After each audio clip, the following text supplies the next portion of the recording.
إن الحمد لله والصلاة والسلام على رسول الله وعلى آله وصحبه ومن والاه أما بعد أعوذ بالله من الشيطان الرجيم بسم الله الرحمن الرحيم آیت نمبر 232 وَإِذَا طَلَّقْتُمُ النِّسَاءَ فَبَلَغْنَ أَجَلَهُنَّ فَلَا تَعْضُلُوهُنَّ أَن يَنكِحْنَ أَزْوَاجَهُنَّ، اور جب تم عورتوں کو طلاق دو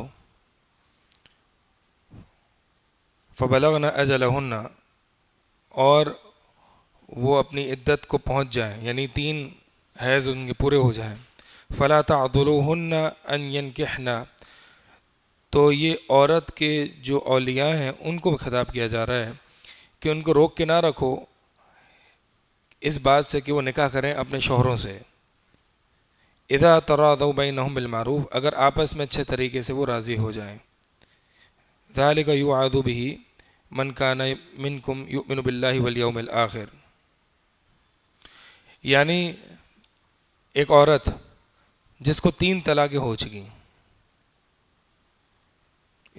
ایک عورت جس کو طلاق ہو چکی اور 3 حیض گزر چکا، اس کی عدت مکمل ہو گئی، تو اب شوہر کا ارادہ بنتا ہے دوبارہ سے اس کے نکاح جدید میں دوبارہ سے اس کو اپنے عقد نکاح میں لینے کے لیے، اور وہ بیوی بھی راضی ہو جاتی ہے، تو پھر بیوی کے جو اولیاء ہیں، بھائی والد وغیرہ، وہ اس کو روکے نہ اپنے سابقہ شوہر کے پاس دوبارہ جانے سے، یہ معنی ہے کہ فلا تعضلوهن ان ينكحن ازواجهن، کہ پھر ان کو روکو نہیں کہ وہ اپنے شوہروں سے نکاح کر لیں اگر آپس میں یہ اچھے طریقے سے راضی ہیں۔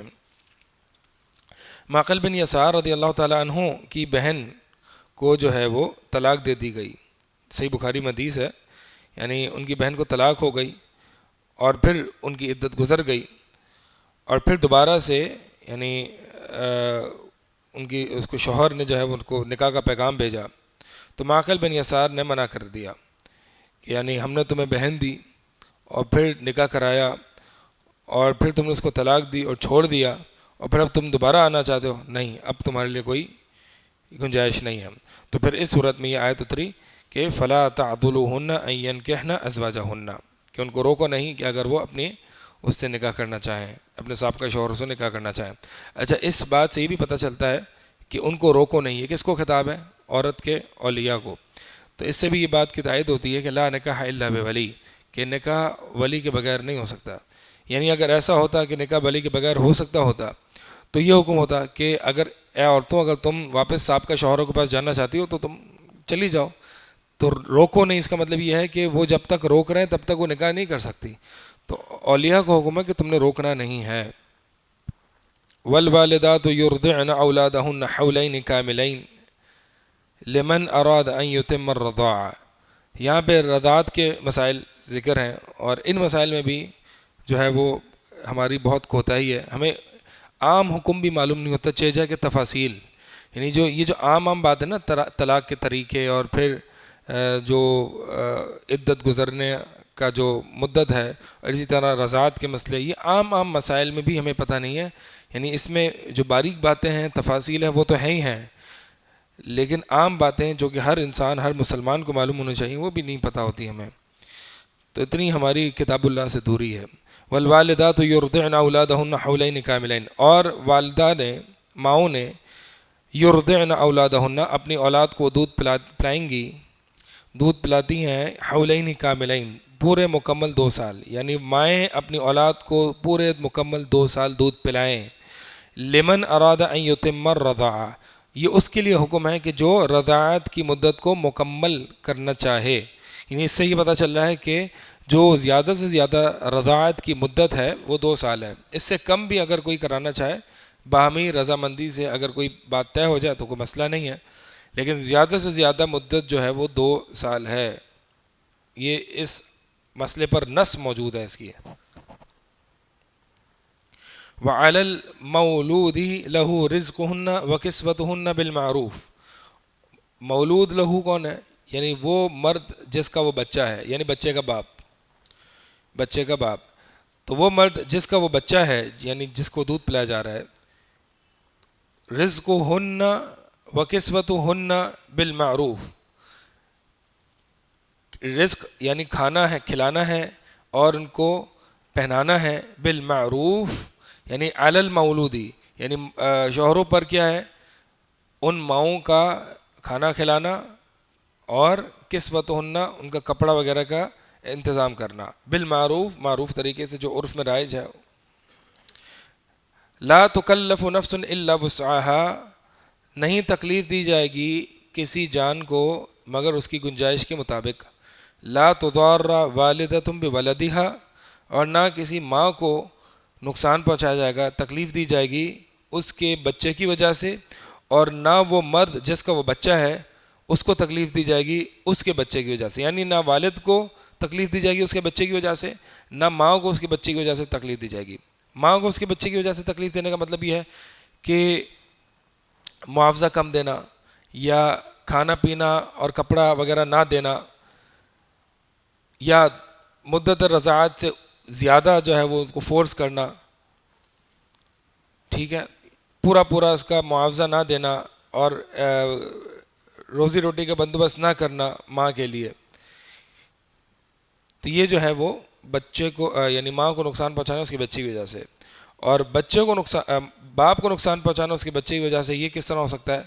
یعنی بہت زیادہ معاوضہ طلب کرنا، بہت زیادہ خرچہ طلب کرنا، یا یہ جو ہے وہ یعنی دودھ نہ پلانا، پلانے سے منع کر دینا.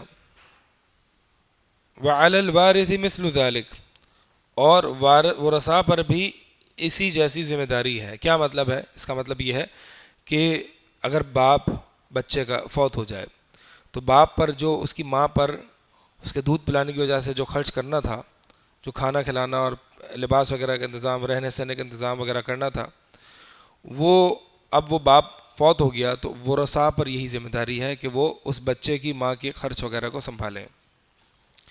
فَإِنْ أَرَادَ فِصَالًا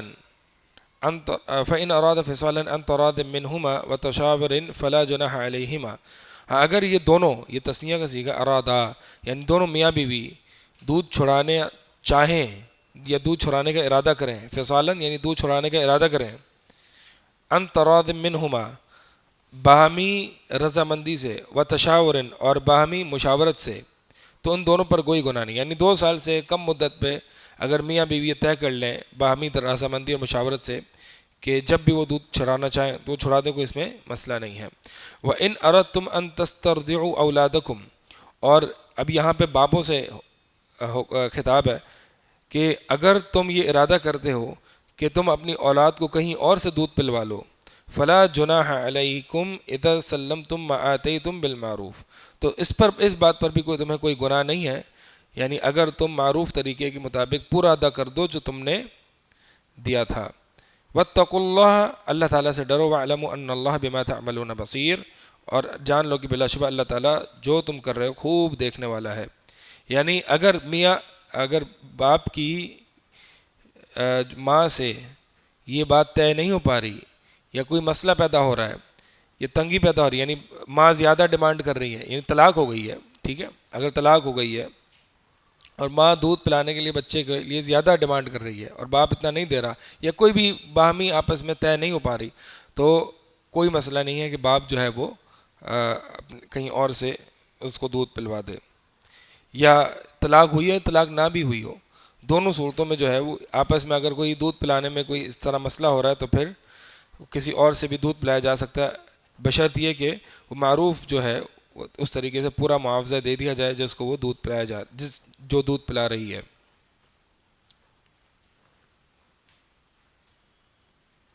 تو یہ رضاعت جو ہے نا، یہ رضاعت کس سے ثابت ہوتی ہے؟ بھوک سے ثابت ہوتی ہے. جیسے کہ نبی علیہ الصلوۃ والسلام نے فرمایا فَإِنَّمَا الرَّضَاعَةُ مِنَ الْمَجَاعَةِ، کہ رضاعت جو ہے وہ بھوک سے ثابت ہوتی ہے، یعنی جو بچے کا پیٹ بھر دے، اس کی بھوک کو مٹا دے اور بچہ خود سے جو ہے وہ چھوڑ دے، تو یہ رضاعت جو ہے وہ اس طرح سے ثابت ہوتی ہے.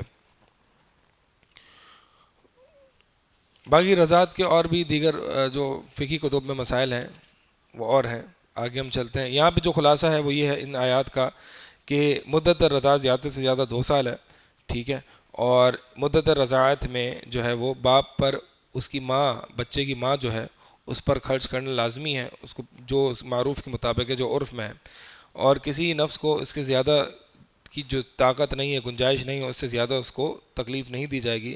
والدہ کو اس کے بچے کی وجہ سے تکلیف نہیں دی جائے گی کہ زبردستی جو ہے وہ یعنی ہر وقت یا کم معاوضہ دیا جائے یا معاوضہ ہی نہ دیا جائے یا خرچے وغیرہ یا بیماری یا علاج کچھ بھی نہ کرایا جائے. اور نہ ہی باپ کو بچے کی وجہ سے تکلیف دی جائے کہ باپ جو ہے وہ منع کر دیا جائے، یعنی بیوی منع کر دے کہ میں اس کو دودھ نہیں پلا رہی، یا بہت زیادہ معاوضہ طلب کرنا، یا بہت زیادہ رزق اور لباس وغیرہ یہ چیزیں طلب کرنا. اور پھر اگر باپ فوت ہو جائے تو پھر ان کے ورثاء پر بھی جو باپ نے ماں پر خرچ کرنا تھا، ورثاء پر بھی اتنا ہی یہی ذمہ داری ہے کہ وہ خرچ کریں. والذین یتوفون منکم ویذرون ازواجا والذین یتوفون منکم ویذرون ازواجا یتربصن بانفسہن اربعۃ اشہر، اور وہ لوگ والذین وہ جو یتوفون منکم جو تم میں سے فوت کر دیے جائیں، یعنی تم میں سے جس کی وفات ہو جائے، ویذرون ازواجا اور وہ بیویاں چھوڑ جائیں، یتربصن بانفسہن اربعۃ اشہر وعشرا، تو انہوں نے یعنی وہ بیویاں نے، ان کو بیوائیں کہا جاتا ہے، ان بیواؤں نے اپنے آپ کو انتظار میں رکھنا ہے 4 مہینے 10 دن. یہ بیوہ کی عدت ہے جس کا شوہر فوت ہو جائے، 4 مہینے 10 دن ہے. اچھا، اس آیت سے سمجھ میں آ رہی کہ ہر بیوہ کی عدت 4 مہینے 10 دن ہے، ایسا نہیں ہے، بلکہ اس سے جو حاملہ عورت ہے وہ مستثنیٰ ہے. ٹھیک ہے، وَأُولَاتُ الْأَحْمَالِ أَجَلَهُنَّ أَن يَضَعْنَ حَمْلَهُنَّ، یہ عام ہے ہر حاملہ عورت کے بارے میں کہ جو حمل والیاں ہیں ان کی عدت یہ ہے کہ أن يضعن حملهن، کہ وہ اپنا حمل وضع کر دیں. تو حاملہ عورت کی جو عدت ہے وہ وضع حمل ہے. اب حاملہ عورت چاہے وہ متوفی عنہا زوجہا ہو، متوفی عنہا زوجہا یعنی بیوہ ہو، چاہے وہ مطلقہ ہو جس کو طلاق دی ہو، چاہے وہ خلا یافتہ ہو، سب کی عدت جو ہے وہ وضع حمل ہے. ٹھیک ہے.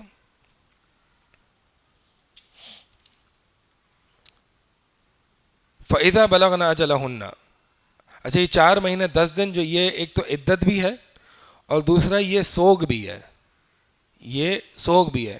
نبی علیہ الصلوۃ والسلام نے فرمایا کسی عورت کے لیے یہ جائز نہیں جو اللہ اور آخرت پر ایمان رکھتی ہے، یہ جائز نہیں کہ وہ کسی میت پر 3 دن سے زیادہ سوگ منائے سوائے شوہر کے، کہ شوہر پر جو ہے وہ 4 مہینے 10 دن ہے. تو یعنی اگر ایک عورت کا باپ فوت ہو جائے، بھائی فوت ہو جائے، بیٹا فوت ہو جائے تو سوگ کتنا ہے؟ 3 دن. ہاں اگر شوہر فوت ہو جائے تو اس صورت میں عدت بھی 4 مہینے 10 دن اور سوگ بھی 4 مہینے 10 دن ہے. سوگ کیا ہوتا ہے؟ سوگ میں بہت زیادہ خوبصورت کپڑے نہیں پہنے، اچھے کپڑے نہیں پہنے، خوشبو نہیں لگائے، کاجل وغیرہ نہیں لگائے، سرما نہیں لگائے، اور یہ کیا کہتے ہیں اس طرح دعوتوں میں اور خوشیاں نہ منائے، یہ تمام چیزیں ہیں. ٹھیک ہے، تو یہ سوگ میں کرنا ہے. اور جو عام میت ہے اس میں 3 دن سے زیادہ. اچھا یہ سوگ کے احکامات صرف عورت کے لیے ہیں، مردوں کے لیے نہیں ہیں. یہ ہماری کہہ لیں غیر مردی ہے، بے مردی کیا کہتے ہیں، نامردی ہے، نامردانگی ہے کہ مرد بھی ہمارے معاشرے میں سوگ مناتے ہیں. نبی علیہ الصلوۃ والسلام فرمایا کہ لا یحل لامرأۃ، کہ اس عورت کے لیے جائز نہیں ہے کہ جو اللہ اور یوم آخرت پر ایمان رکھتی ہے کہ وہ 3 دن سے زیادہ کسی میں.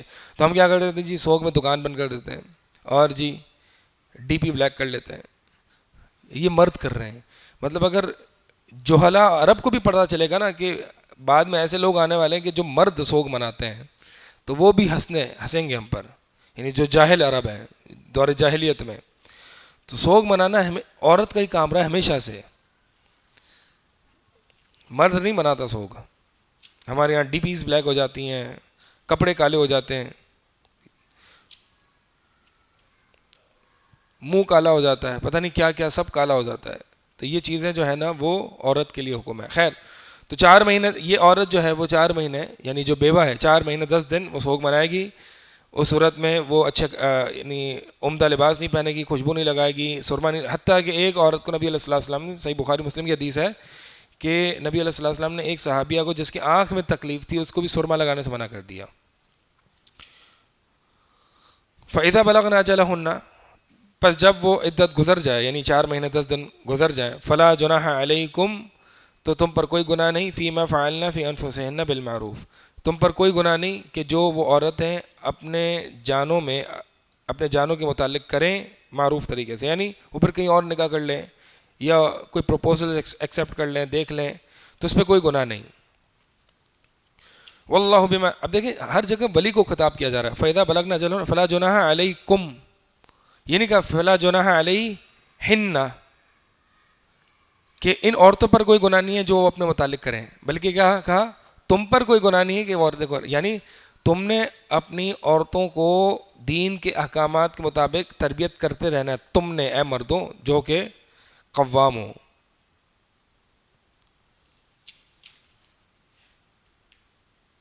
عورت آزاد نہیں ہے کسی بھی کام میں۔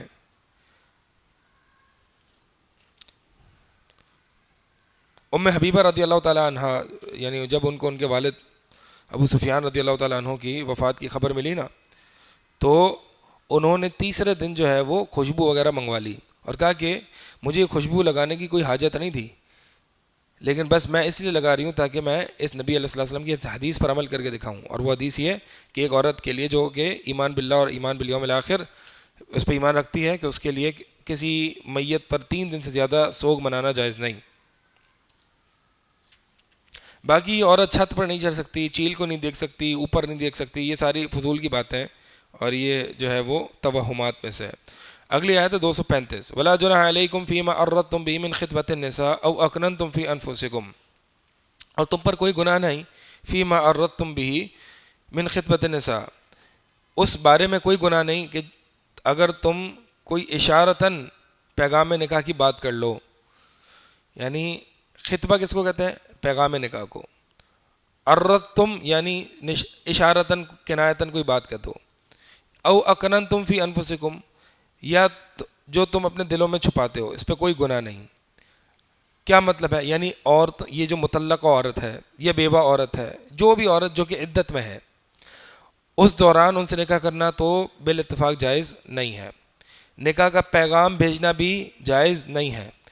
البتہ اگر کسی مرد کے دل میں ہو کہ ہاں اس کی عدت ختم ہو جائے گی، تو دل میں تو پھر ہے، اس پہ تو مواخذہ نہیں ہے، یا پھر اگر اشارتاً یہ کوئی بات کہہ دی جائے، اس عورت کے گھر پہ یہ پیغام بھیج دیا جائے یا عورت کو کہہ دیا جائے، جیسے کہ مثال کے طور پر کوئی مرد کہے کہ میرا انشاءاللہ شادی کا ارادہ ہے، اب وہ عورت عدت میں ہے، تو یہ اشارتاً بات کہہ دینا کوئی اس میں مسئلہ نہیں ہے، ٹھیک ہے۔ جیسے کہ نبی علیہ الصلوۃ والسلام نے ایک صحابیہ کو کہا تھا کہ جب تمہاری عدت ہو جائے تو پھر مجھے بتانا، اور پھر نبی علیہ الصلوۃ والسلام نے فرمایا کہ جب ان کی عدت ختم ہو گئی تو نبی علیہ الصلوۃ والسلام نے فرمایا کہ زید بن ثابت سے نکاح کر لو، زید بن حارثہ، واللہ عالم، میرے ذہن میں نہیں آ رہا ابھی۔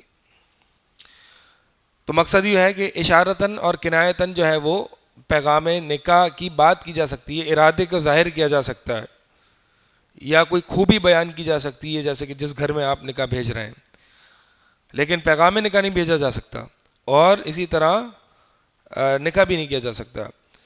علم اللہ انکم ستذکرونہن ولکن لا تواعدوہن سرا، اللہ تعالیٰ نے جان لیا کہ بلا شبہ تم ان کو یاد کرو گے، یعنی ان عورتوں کو جو کہ عدت میں ہیں، ولکن لا تواعدوہن، تو اللہ تعالیٰ نے جان لیا کہ تم ان کو یاد کرو گے، لہٰذا تم اس طرح کنایتاً اشارتاً بات کر سکتے ہو، لیکن ولکن لا تواعدوہن سرا، لیکن ان سے تم کوئی پوشیدہ عہد نہ کرو، کوئی پوشیدہ وعدہ نہ کرو۔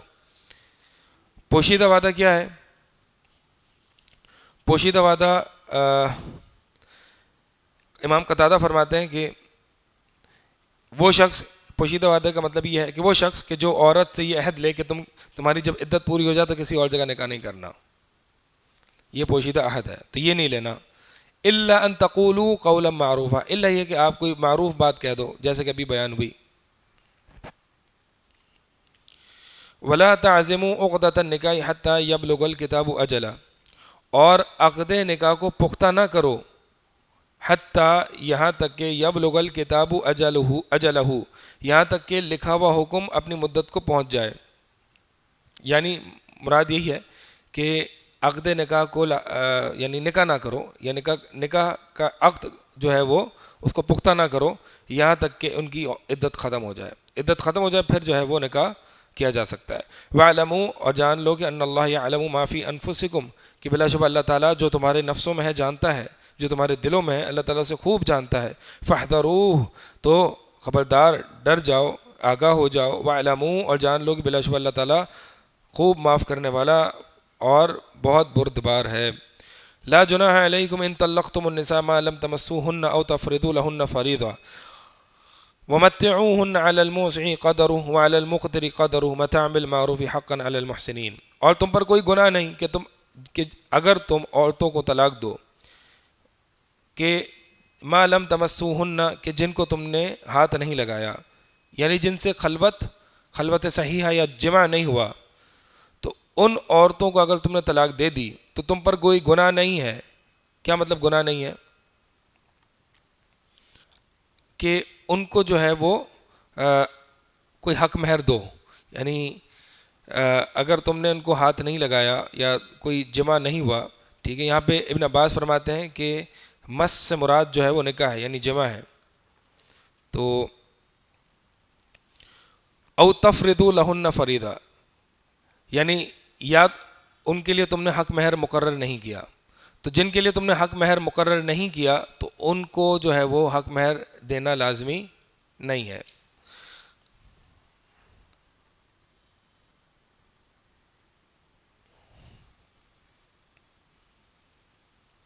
وَمَتِّعُوهُنَّ عَلَى لیکن اس کا مطلب یہ نہیں ہے کہ ان کو کچھ بھی نہ دو، ان کو جو ہے وہ سامان دے دو، یعنی کچھ چیزیں دے کے رخصت کر دو۔ علی الموسع قدرہ، وسعت والے پر اس کی طاقت کے مطابق ہے، وعلی المقتر قدرہ، اور تنگی والے پر بھی اس کی طاقت کے مطابق ہے۔ متاعا بالمعروف، یہ سامان دینا ہے معروف طریقے سے، اچھے طریقے سے، یہ محسنین پر لازم برحق ہے۔ تو اس کا مطلب کیا ہے؟ اس آیت میں جو حکم بیان ہو رہا ہے وہ کیا ہے؟ اس آیت میں حکم یہ بیان ہو رہا ہے کہ ان عورتوں کو اگر تم نے طلاق دے دی لیکن اس سے خلوت نہیں ہوئی، اس سے صحبت قائم نہیں ہوئی، تو پھر اس کو جو ہے وہ حق مہر دینا لازمی نہیں ہے۔ لیکن حق مہر دینا لازمی نہیں ہے، اس کا مطلب یہ نہیں ہے کہ ان کو کوئی بھی متعۃ النکاح نہ دیا جائے، یعنی کوئی سامان دے کے رخصت کیا جائے، اور اس سے جو باہمی رنجش اور کوئی ناراضگی ہوتی ہے اس سے دور ہو جاتی ہے۔ اب سوال پیدا یہ ہوتا ہے کہ کیا یہ متعۃ النکاح جو ہے، یعنی جو سامان دینا ہے، یہ کیا صرف یعنی غیر مدخول بہا پر ہی لازم ہے، یا پھر جو ہے وہ ہر مطلقہ پر جو ہے وہ دے دیا جائے؟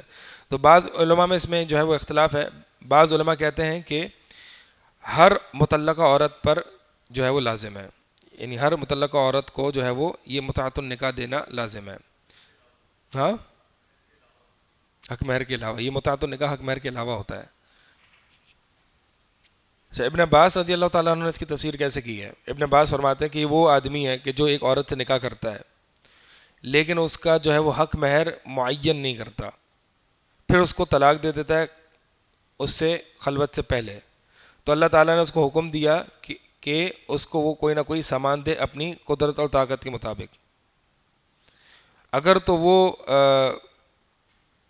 خیر اس میں جو ہے مقصد یہ ہے کہ اپنی طاقت کے مطابق جو ہے وہ دے دے، تو اس کا مطلب یہی ہے کہ جو ایک عورت سے نکاح کرتا ہے اور وہ حق مہر مقرر نہیں کرتا، تو اس کا مطلب یہ ہے، ہمارے یہاں ایک عجیب ہی یہ سمجھا جاتا ہے کہ اگر حق مہر مقرر نہ ہو تو گویا کہ نکاح ہی نہیں ہوتا۔ ہمارے یہاں یہ ایک عجیب سی بات ہے، لیکن حق مہر اگر مقرر نہیں کیا گیا تو نکاح تو ہو جاتا ہے، ٹھیک ہے، نکاح ہو جاتا ہے۔ اچھا، اب اس صورت میں کیا ہوگا کہ مثال کے طور پر اگر خلوت یعنی نکاح ہو گیا اور خلوت نہیں ہوئی، صحبت نہیں ہوئی، اور شوہر اس سے پہلے فوت ہو گیا، تو اگر تو مہر جو ہے وہ مقرر کیا ہے تو وہ عورت کو مہر ملے گا، ٹھیک ہے، کیونکہ وہ مطلقہ نہیں ہے، وہ بیوہ ہے، اور اسی طرح وراثت بھی ملے گی۔ اور اگر مہر مقرر نہیں کیا تو مہر مثل ملے گا۔ مہر مثل یعنی جو ان کے عرف میں، ان کے خاندان میں جو دیا جاتا ہے۔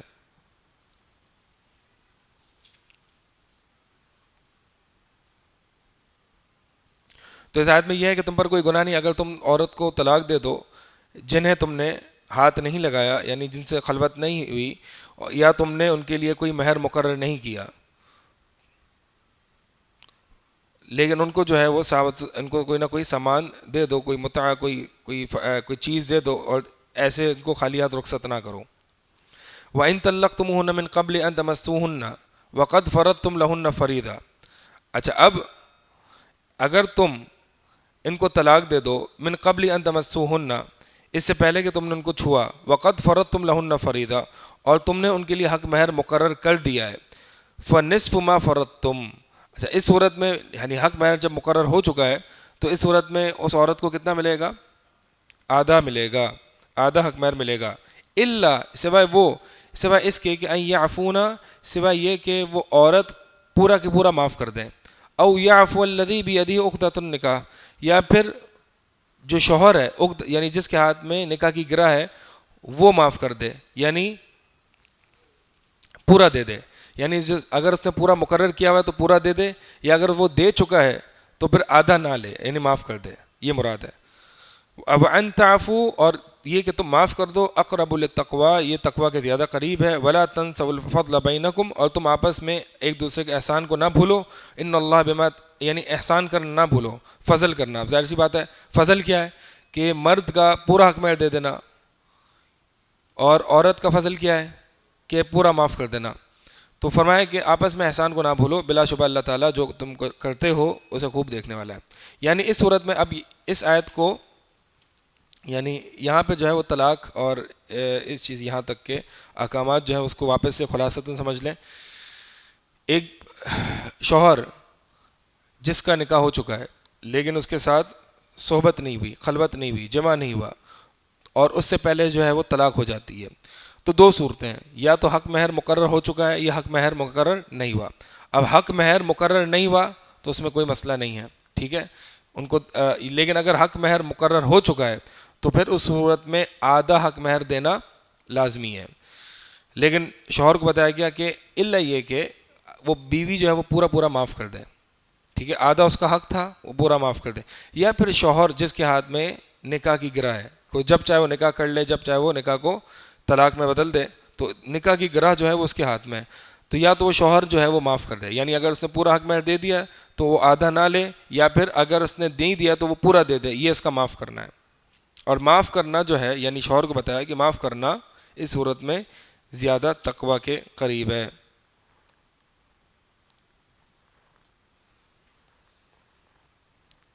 اور پھر میں نے تیسری صورت بتائی، وہ یہاں پہ موجود نہیں ہے، اور وہ کیا تھی کہ یعنی وفات کی صورت میں، یعنی غیر مدخول بہا جو ہے کہ جس کے ساتھ دخول نہیں ہوا، اگر اس کا شوہر فوت ہو جائے تو پھر اس پر کیا ہے، اس پر تو اس کا جو مہر ہے چاہے وہ مقرر ہو یا نہ ہو، مقرر ہے تو جتنا ہے وہ دے گا، وہ دیا جائے گا اس کی وراثت میں سے، اور وراثت کا بھی حصہ اس کو دیا جائے گا، اور مقرر نہیں ہے تو پھر مثل ہے۔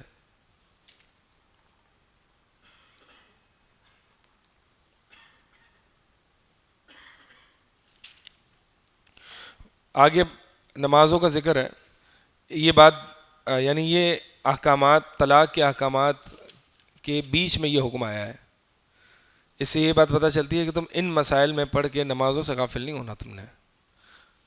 تو حافظوا علی الصلوات، نمازوں کی حفاظت کرو، والصلاۃ الوسطیٰ، اور نماز وسطیٰ کی یعنی بیچ درمیانی نماز کی، وقوموا للہ قانتین، اور اللہ تعالیٰ کے لیے مطیع اور فرما بردار ہو کے کھڑے ہو جاؤ، قیام کرو۔ نمازوں کی حفاظت کے بارے میں جو کچھ حدیث ہیں میں پڑھ دیتا ہوں آپ کے سامنے۔ نبی علیہ السلام سے پوچھا گیا کہ سب سے محبوب عمل اللہ کو کون سا ہے، تو آپ نے فرمایا کہ الصلاۃ علی وقتہا، نماز اپنے وقت میں ادا کرنا۔ پھر پوچھا، پھر فرمایا کہ بر الوالدین، والدین کے ساتھ نیکی کرنا، حسن سلوک کرنا۔ پھر فرمایا، پھر اس کے بعد کون سا نیک اللہ کو محبوب ہے، پھر فرمایا کہ جہاد فی سبیل اللہ۔ تو نماز اپنے وقت میں ادا کرنا یہ جہاد اور بر الوالدین سے بھی افضل عمل ہے، ٹھیک ہے۔ یہی وجہ ہے کہ نماز کسی حالت میں نہیں چھوڑی جا سکتی، چاہے جہاد میں بھی۔ اور یہ صلاۃ وسطیٰ سے مراد کیا ہے؟ صلاۃ وسطیٰ سے مراد جو ہے وہ نماز عصر ہے۔ کئی اس میں مفسرین کے اقوال ہیں، لیکن نماز وسطیٰ نماز عصر ہے، اس پر احادیث اور کئی روایات دلالت کرتی ہیں۔ ایک روایت تو نبی علیہ الصلوۃ والسلام کی صحیح بخاری میں ہے یوم خندق، غزوہ خندق میں نبی علیہ الصلوۃ والسلام نے فرمایا کہ ملأ اللہ علیہم بیوتہم وقبورہم نارا کما شغلونا عن الصلاۃ الوسطی حتی غابت الشمس، کہ اللہ تعالیٰ ان کے گھروں اور قبروں کو آگ سے بھر دے جس طرح سے، کیونکہ انہوں نے ہمیں نماز وسطیٰ سے مشغول کر دیا یہاں تک کہ سورج غروب ہو گیا. تو یہ نماز وسطیٰ کیا ہوئی؟ یہ نماز عصر ہوئی. تو اللہ کے نبی صلی اللہ علیہ وسلم نے نصاً اس کو نماز وسطیٰ کہا. اسی طرح جو ہے وہ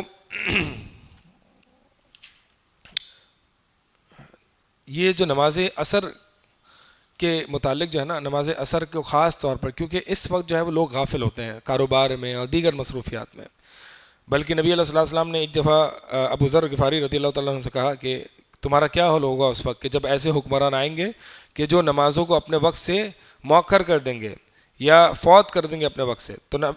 تو صحابی پوچھتے ہیں کہ میں نے پوچھا کہ اللہ کے رسول آپ کیا حکم دیتے ہیں؟ فرمایا کہ نماز کو اپنے وقت میں ادا کرو، اور اگر تم ان کے ساتھ کوئی نماز پڑھ لو تو ان کے ساتھ بھی نماز پڑھ لو، کیونکہ وہ تمہارے لیے نفل ہو جائے گی. یعنی اگر وہ نماز کو مؤخر کریں تو اپنے گھر میں خود اپنی نماز پڑھ لو، اور پھر جب تم وہاں پہ جاؤ تو ان کے ساتھ جماعت سے نماز پڑھ لو.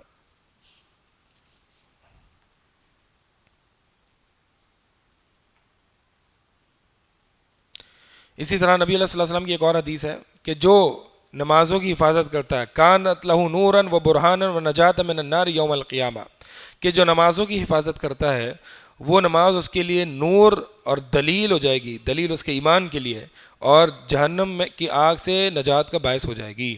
ومن لم یحافظ علیہا، اور جو ان نمازوں کی حفاظت نہیں کرتا تو وہ نماز ان کے لیے نور بھی نہیں ہوگی، نہ اس کے لیے نجات ہوگی، نہ اس کے لیے دلیل اور برہان ہوگی، بلکہ وہ قیامت والے دن قارون، فرعون اور حامان اور ابی بن خلف جیسے کفار کے سرداروں کے ساتھ کھڑا ہوگا. یعنی جو نمازوں کی حفاظت نہیں کرتا. نمازوں کی حفاظت سے مراد کیا ہے؟ اس کو وقت پہ ادا کرنا، اس کو سنن جو اس کے واجبات ہیں طریقے سے اس کو سنت کے مطابق ادا کرنا.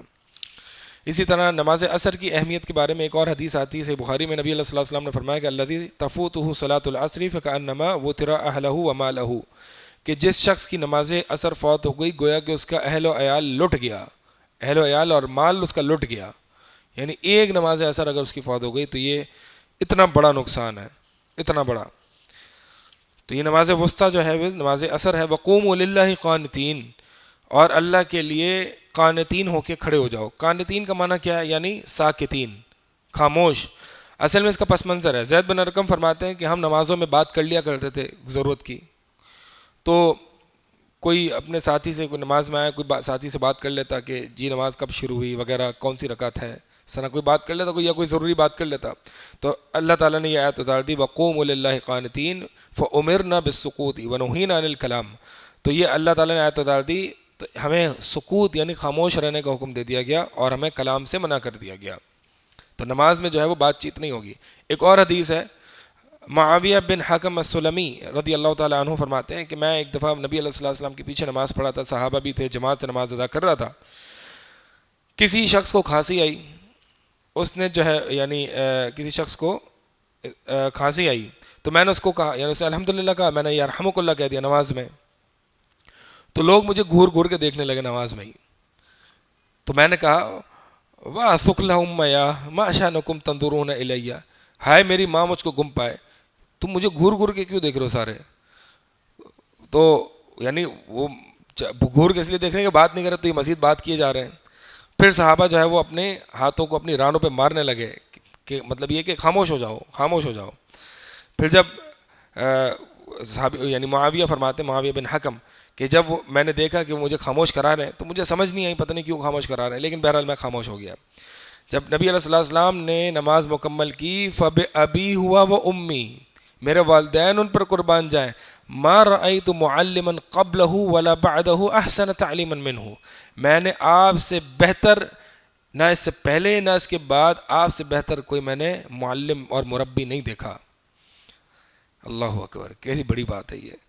فواللہ، آگے فرمایا اللہ کی قسم، ما قہرنی ولا ضربنی ولا شتمنی، اللہ کی قسم نہ انہوں نے مجھے ڈانٹا، نہ مارا، نہ مجھے برا بھلا کہا، بلکہ مجھے سکھایا کہ ان هذه الصلاة لا يصلح فيها شيء من الكلام الناس، کہ دیکھو یہ نماز جو ہے اس میں کوئی لوگوں سے باتیں کرنا نہیں ہوتی ہیں، انما هو التسبیح والتکبیر وقراءۃ القرآن، بلکہ یہ تو تسبیح، تکبیر اور قرآن کی قرأت کا نام ہے۔ تو دیکھیں کس طریقے سے نبی علیہ الصلوۃ والسلام کا ایک سمجھانے کا طریقہ ہے، اور ہم آج کس طریقے سے سمجھاتے ہیں۔ ایک تو ہے نا کوئی معاند ہو، ٹھیک ہے، تو معاند کو تو یعنی جو متکبر ہو اس کو بہرحال سختی سے سمجھایا جا سکتا ہے، لیکن ایک ہے کچھ جو نیا ہے یا اس کو چیز کا پتہ نہیں ہے، آپ اتنی سختی سے، سخت لہجے سے آپ اس کو دین سے متنفر کر دیں گے۔ باقی امام عبداللہ بن عباس فرماتے ہیں قانتین کا مطلب مطیعین، تو قانتین کے یہاں پہ دو مطلب ہم نے ذکر کیے، ایک ساکتین اور ایک مطیعین، یعنی مطیع اور فرمانبردار ہو کے کھڑے ہو جاؤ۔ آگے چلتے ہیں۔ فَإِنْ خِفْتُمْ فَرِجَالًا أَوْ رُكْبَانًا، پس اگر تم حالت خوف میں ہو تو پیدل چلتے ہوئے یا سوار ہوتے ہوئے نماز پڑھو۔ فَإِذَا أَمِنْتُمْ، یعنی حالت خوف میں، جنگ میں یا کوئی بھی صورتحال ہے تو تم پیدل چلتے ہوئے یا سواری پر نماز پڑھ لیا کرو۔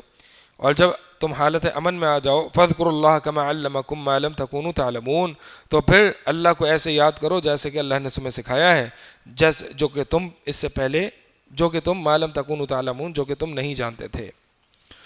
تو ویسی نماز ادا کرو، یعنی حالت امن میں، جس طرح اللہ تعالیٰ نے تمہیں سکھائی ہے۔ یعنی نماز نبی علیہ الصلوۃ والسلام کی سنت کے مطابق پڑھنا، یہ قرآن سے ثابت ہے یہاں پر۔ اب آگے جو ہے وہ واپس سے کچھ مسائل بیواؤں کے متعلق ہیں اور مطلقہ عورت کے ہیں۔ والذین یتوفون منکم ویذرون ازواجا وصیۃ لازواجہم متاعا الی الحول غیر اخراج، اور وہ جو تم میں سے فوت کر دی جائیں، یعنی جو تم میں سے جن کی جو اس دنیا سے گزر چکے، وفات پا گئے، ویذرون ازواجا، اور بیویاں پیچھے چھوڑ گئے، تو وہ ان کے لیے کیا ہے؟ وصیۃ لازواجہم، تو اپنی بیویوں کے لیے وصیت کرنا ہے لازمی طور پر، متاعا الی الحول غیر اخراج، 1 سال تک نکالے بغیر سامان دینے کی وصیت۔ کیا مطلب ہے؟ یعنی تم میں سے جو شخص فوت ہو جائے تو اپنی بیویوں کے لیے وہ وصیت کر دے کہ وہ 1 سال تک ان کو ان کے گھروں سے نہ نکالا جائے، یعنی جو لڑکے کے گھر والے ہیں، یعنی جو میت ہے اس کے جو گھر والے ہیں، اور اگر وہ بیوی اس کے گھر میں رہتی ہے تو میت کے جو گھر والے ہیں وہ اس بیوی کو اس کے گھر میں رہنے دیں 1 سال تک، اس کو نکالے نہ۔ اور اسی طرح جو ہے وہ سامان، کچھ ساز و سامان کی بھی وصیت کر جائے کہ میری بیوی کے لیے یہ کھانا پینا، یہ سب کچھ جو ہے وہ، یہ خرچہ پانی وغیرہ 1 سال تک اس کو گھر سے نہ نکالا جائے، اور یہ خرچہ پانی جو ہے وہ میری بیوی کے لیے ہے۔ اچھا، بعض علماء فرماتے ہیں کہ یہ آیت جو ہے وہ منسوخ ہو گئی۔ منسوخ کیسے ہو گئی؟ دو آیات کے ساتھ منسوخ ہو گئی۔ ایک وہ آیت جو ہم نے ابھی پہلے پڑھی، کون سی آیت پڑھی ہم نے؟ 4 مہینے 10 دن، یعنی جب 4 مہینے 10 دن کی عدت آ گئی، اس پر حکم آ گیا، تو اب 1 سال کا یہ مدت ختم ہو گئی، اب 4 مہینے 10 دن، تو یہ مدت کے حوالے سے۔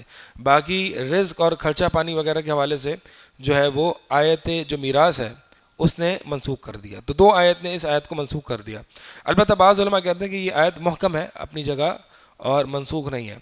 تو جب محکم ہے تو پھر اس صورت میں معنی کیا ہوگا؟ اس صورت میں معنی یہ ہوگا کہ اگرچہ ان عورتوں کا 4 مہینے 10 دن اپنے شوہروں کے گھر میں عدت گزارنا ہے، اور شوہر کی وراثت بھی مقرر اللہ تعالیٰ نے کر دی، لیکن اس کے علاوہ اگر کوئی زیادہ ان کے ساتھ بھلائی کرنا چاہے تو وہ 1 سال تک کی جو ہے وہ وصیت کر سکتا ہے کہ میری بیوی کو 1 سال تک جو ہے وہ نہ نکالا جائے۔ یعنی کوئی وصیت میں لکھ سکتا ہے کہ میری بیوی کو 1 سال تک کے لیے نہ نکالا جائے، ٹھیک ہے۔ باقی وصیت جو ہے وہ ورثاء کے لیے نہیں ہے، وصیت ورثاء کے لیے نہیں ہے، اور یہ ازواج کا حصہ کیا ہے؟ یا تو 4تھا حصہ ہے یا تو 8واں حصہ ہے، اولاد ہے تو 8واں حصہ ہے، اور اولاد نہیں ہے تو 4تھا حصہ ہے، تو وصیت تو ان کے حق میں نہیں کی جا سکتی، البتہ ان کو 1 سال تک جو ہے وہ گھر میں رہنے کی وصیت کی جا سکتی ہے غیر اخراج، ان کو نکالے بغیر۔ فَإِنْ خَرَجْنَا فَلَا جُنَاحَ عَلَيْكُمْ، اور اگر وہ نکل جائیں، فلا جناح علیکم فی ما فعلنا فی انفسہن من معروف، اور اگر وہ نکل جائیں اس سے پہلے، 1 سال سے پہلے نکل جائیں، بشرط یہ کہ 4 مہینے 10 دن کے بعد ہو، تو اگر یہ نکل جائے تو تم پر کوئی گناہ نہیں ہے، فی ما فعلنا فی انفسہن، جو وہ اپنے متعلق وہ کچھ بھی کریں، یعنی کہیں اور نکاح کر لیں معروف طریقے سے، واللہ عزیز حکیم، اللہ تعالیٰ سب پر غالب، خوب حکمت والا ہے۔ والمطلقات متاع بالمعروف حقا علی المتقین وللمطلقات متاع بالمعروف حقا علی المتقین وللمطلقات، اور مطلقات کے لیے بھی متاع بالمعروف، معروف طریقے سے مال و متاع دے دینا ہے۔ یہ آیت ان لوگوں کی دلیل ہے، جیسے کہ امام شافعی رحمہ اللہ کا بھی قول ہے، اور ابن کثیر فرماتے ہیں اس آیت سے جو ہے وہ لوگ، وہ علماء استدلال کرتے ہیں جو یہ کہتے ہیں کہ متعۃ النکاح، یعنی جو نکاح، جو مطلقہ عورت کو جو ایک فائدہ دینا ہے، مال و متاع دینا ہے، یہ صرف غیر مدخول بہا کے ساتھ خاص نہیں ہے، بلکہ یہ ہر مطلقہ عورت کے لیے، اسی لیے فرمایا وللمطلقات متاع بالمعروف۔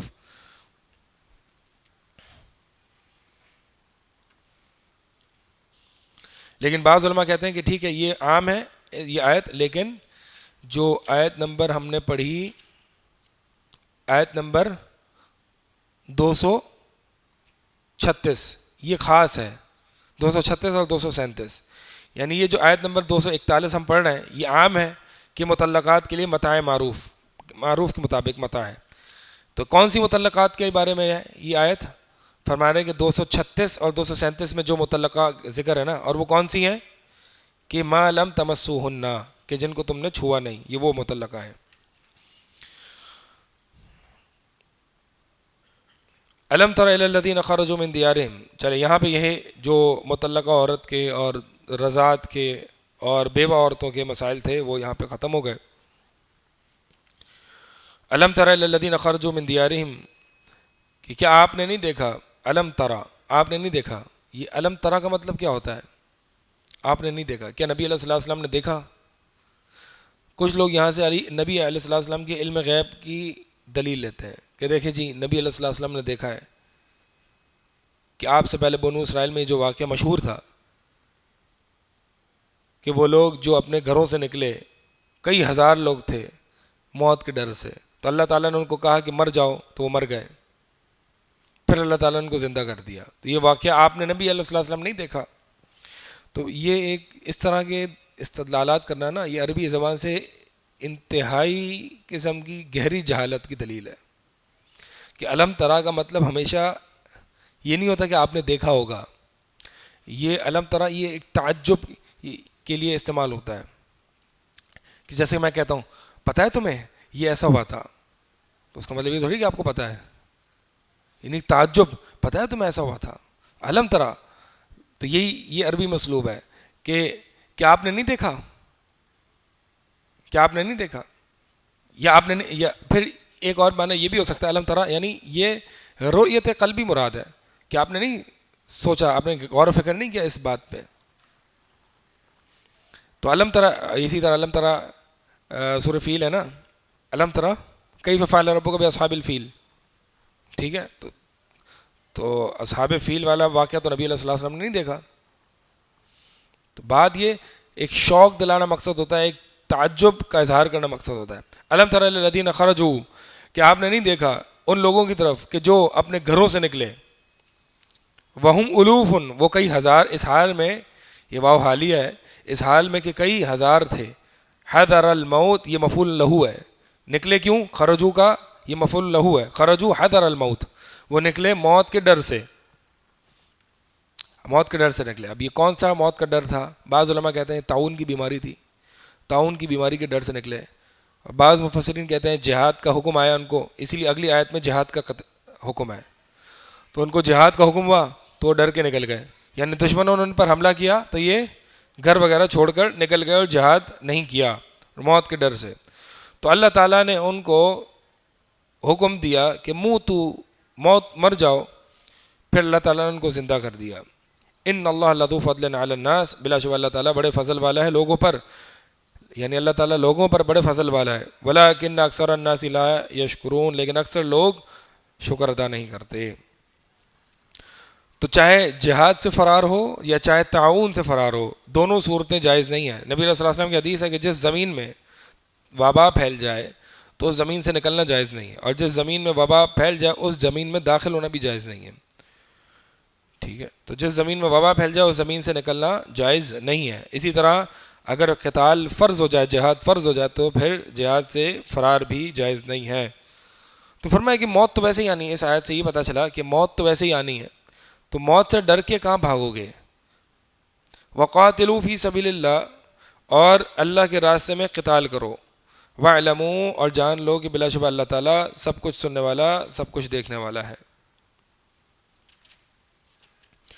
مَنْ ذَا الَّذِي يُقْرِضُ اللَّهَ قَرْضًا حَسَنًا فَيُضَاعِفَهُ لَهُ أَضْعَافًا كَثِيرًا، اور کون ہے جو اللہ تعالیٰ کو قرض حسنہ دے، پس اللہ تعالیٰ اسے بہت بڑھا دے، فَيُضَاعِفَهُ، تو اسے اللہ تعالیٰ بڑھا دے اس کے لیے، لہو اس کے لیے، اضعافاً کثیرہ، کئی گنا زیادہ بڑھا دے۔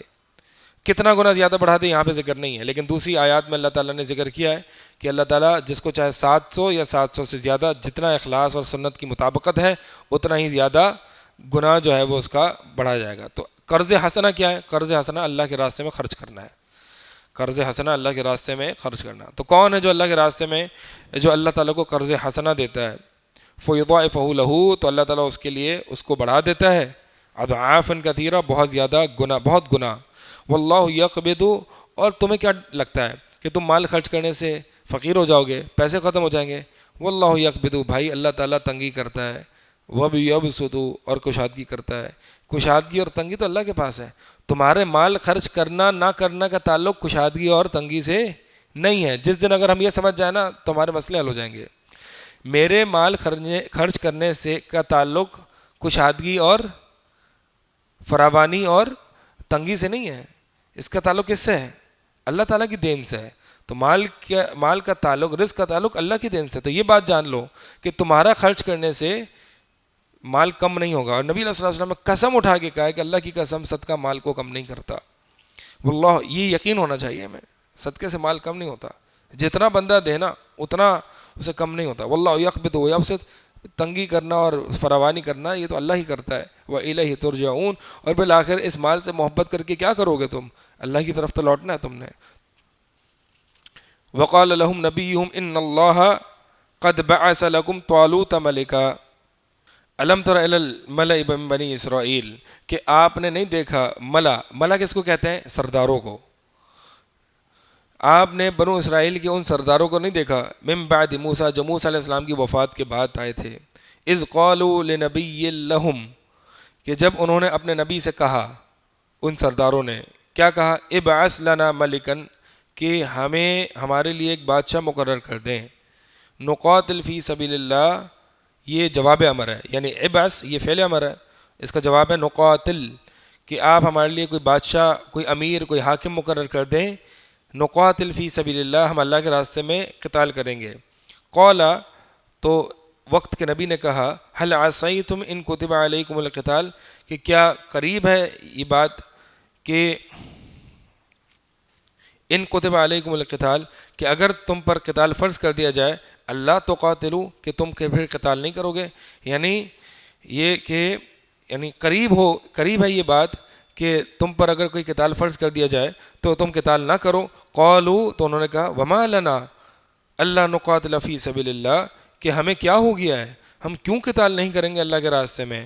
وقد اخرجنا من دیارنا و ابنائنا، اس حال میں کہ بلا شبہ تحقیق ہمیں نکال دیا گیا ہے ہمارے گھروں سے اور اپنے بیٹوں سے۔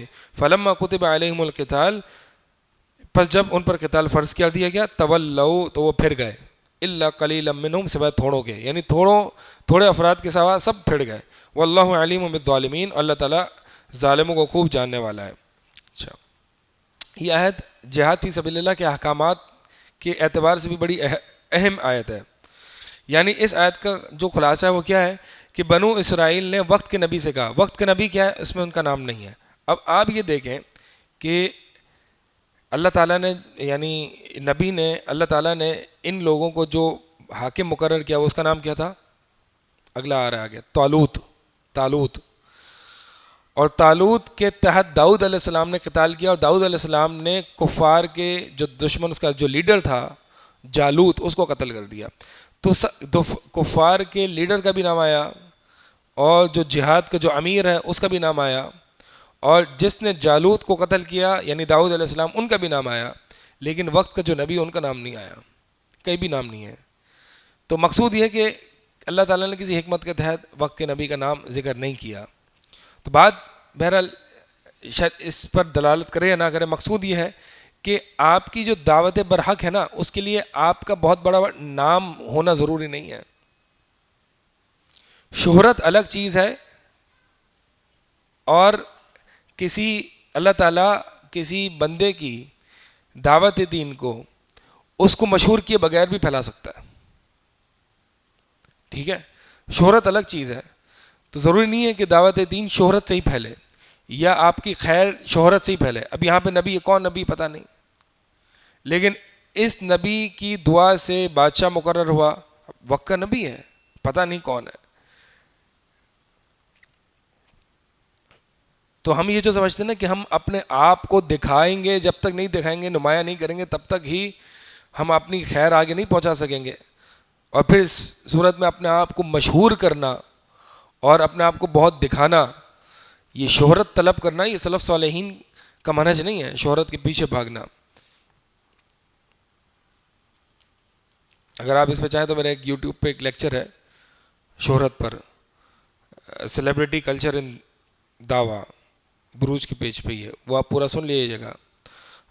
الغرض تو یہاں پر جو ہے وہ وقت کے نبی نے کہا, یعنی وقت کے نبی سے کیا کہا جا رہا ہے کہ آپ ہمیں, بنو اسرائیل کیا کہہ رہے ہیں کہ آپ ہمیں جو ہے ہم پر کوئی حاکم مقرر کر دیں کہ ہم جس کے تحت لڑیں گے.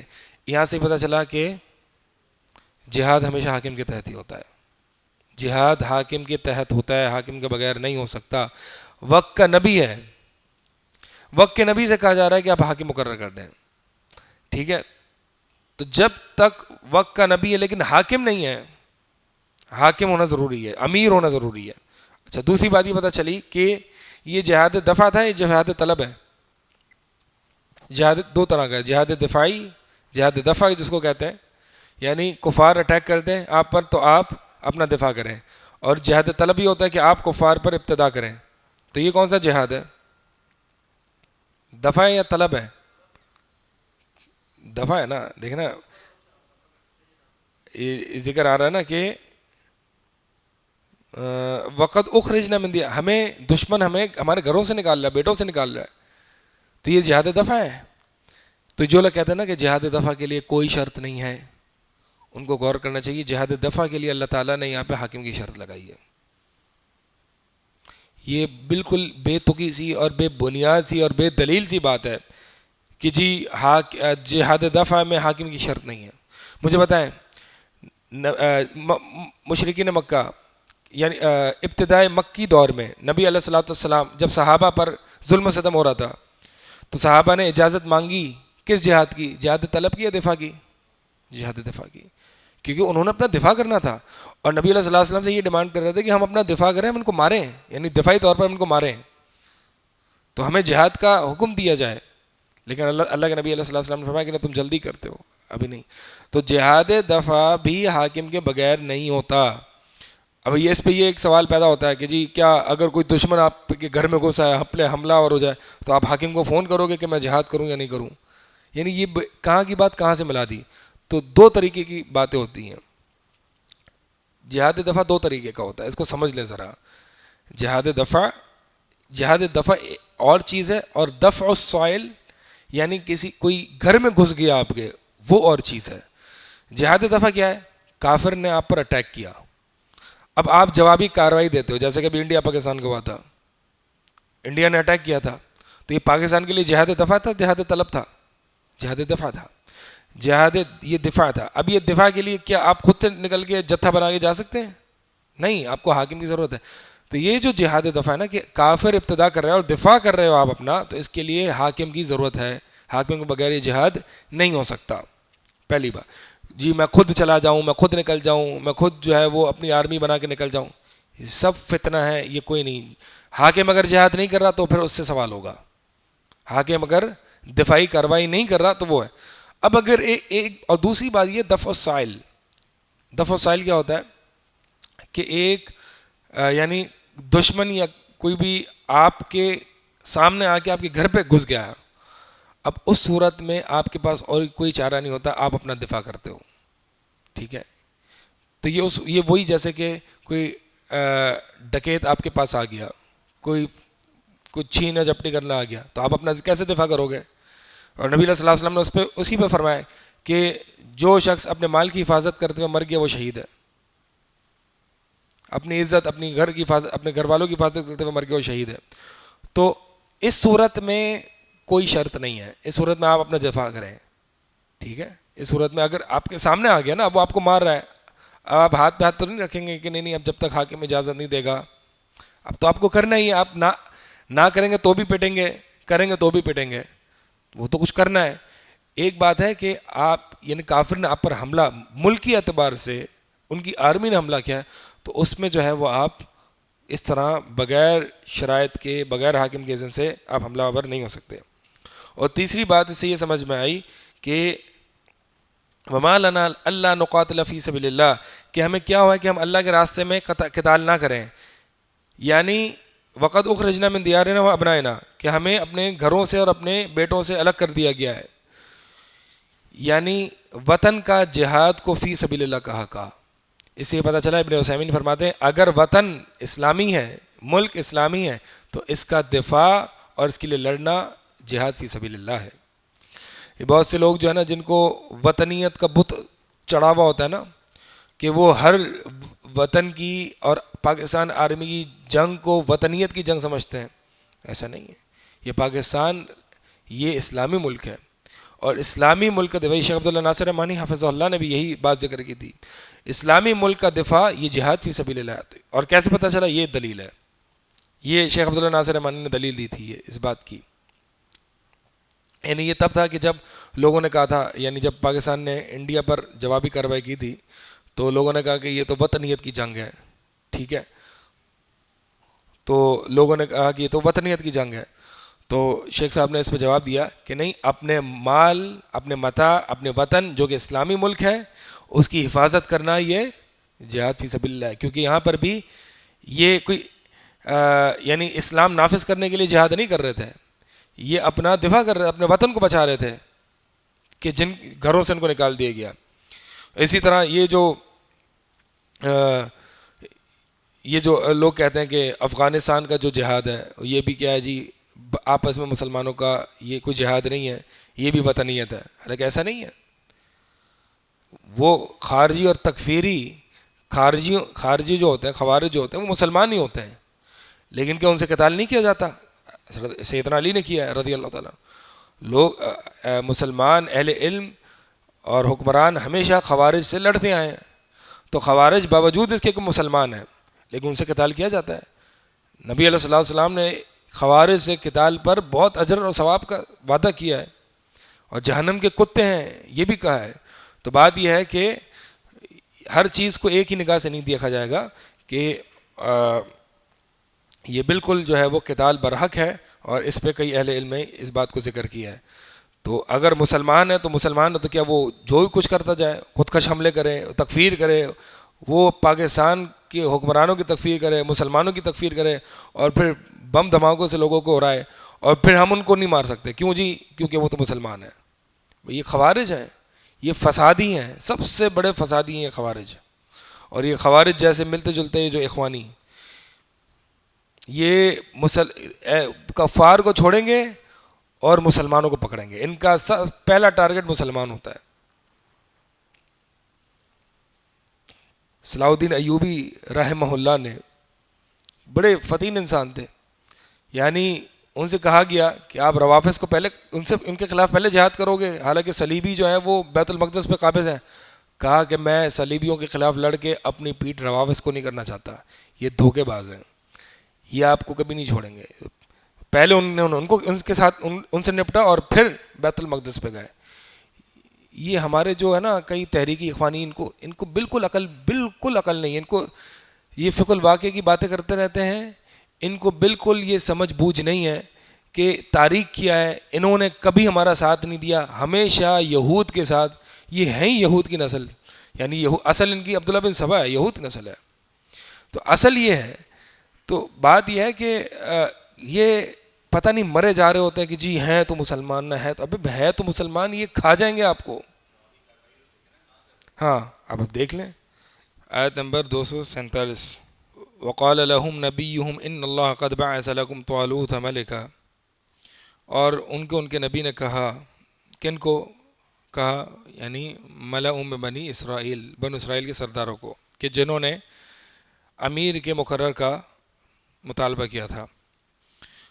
ان کے نبی نے کہا کہ بلا شبہ اللہ تعالیٰ نے بلا شبہ بعث لکم طالوت ملکا، تم پر طالوت کو بطور بادشاہ مقرر کر دیا ہے۔ قالوا، تو انہوں نے کہا، ان یکون له الملک علینا ونحن احق بالملک منہ ولم یؤت ساعۃ من المال، یعنی جب ایک تو پہلے بادشاہ کا حاکم کا مطالبہ کیا، حاکم مقرر ہو گیا تو پھر اس کی حکمرانی پر اعتراض کر دیا کہ ان یکون له الملک، کہ اس کے لیے کیسے حاکمیت اور بادشاہت ہو سکتی ہے ہم پر، ونحن احق بالملک، حالانکہ ہم زیادہ حکمرانی کا حقدار ہیں اس سے، ولم یؤت ساعۃ من المال، حالانکہ اسے تو مال کی وسعت بھی نہیں دی گئی۔ یعنی دو اعتراض کیے، ایک اس کا نسب نامہ حسب نسب، یعنی ہم زیادہ حقدار ہیں وہ زیادہ حقدار نہیں ہے، اور دوسرا وہ سرمایہ دار بھی نہیں ہے، پیسے بھی نہیں ہیں۔ یہ دنیاوی معیار ہیں بادشاہی اور حکمرانی کے۔ البتہ دینی معیار کیا ہے؟ فرمائے قال ان اللہ اصطفاہ علیکم، بلا شبہ اللہ تعالیٰ نے، یعنی نبی نے کہا کہ بلا شبہ اللہ تعالیٰ نے تم پر اس کو چن لیا ہے، یعنی انہیں، یعنی طالوت کو تم پر چن لیا ہے بطور بادشاہ، وزادہ بسطۃ فی العلم والجسم، اور اسے زیادہ فراخی علم اور جسم میں عطا کی ہے، یعنی علم اور جسم، علم کے اعتبار سے بھی اور جسم کے اعتبار سے بھی مضبوط ہیں۔ تو یہ دو معیار ہیں کہ جو اسلام میں ہیں۔ واللہ یؤتی ملکہ من یشاء، اور اللہ تعالیٰ جسے اپنی حکمرانی دینا چاہے، جسے حکمرانی، جسے بادشاہت دے جسے وہ چاہتا ہے۔ واللہ واسع علیم، اللہ تعالیٰ بڑی وسعت والا، خوب علم والا ہے۔ وقال لہم، تو اس آیت میں یہ پتہ چلا کہ طالوت کو بطور امیر مقرر کیا گیا جہاد کا۔ وقال لہم نبیہم ان آیۃ ملکہ ان یأتیکم التابوت فیہ سکینۃ من ربکم وبقیۃ مما ترک آل موسیٰ وآل ہارون تحملہ الملائکہ، کہ ان کو ان کے نبی نے کہا کہ ان آیت ملکی، بلا شبہ اس کے یعنی طالوت کے بادشاہ ہونے کی علامت کیا ہے؟ کہ ان یأتیکم التابوت، کہ تمہارے پاس ایک صندوق آئے گی، فیہ سکینۃ من ربکم، جس میں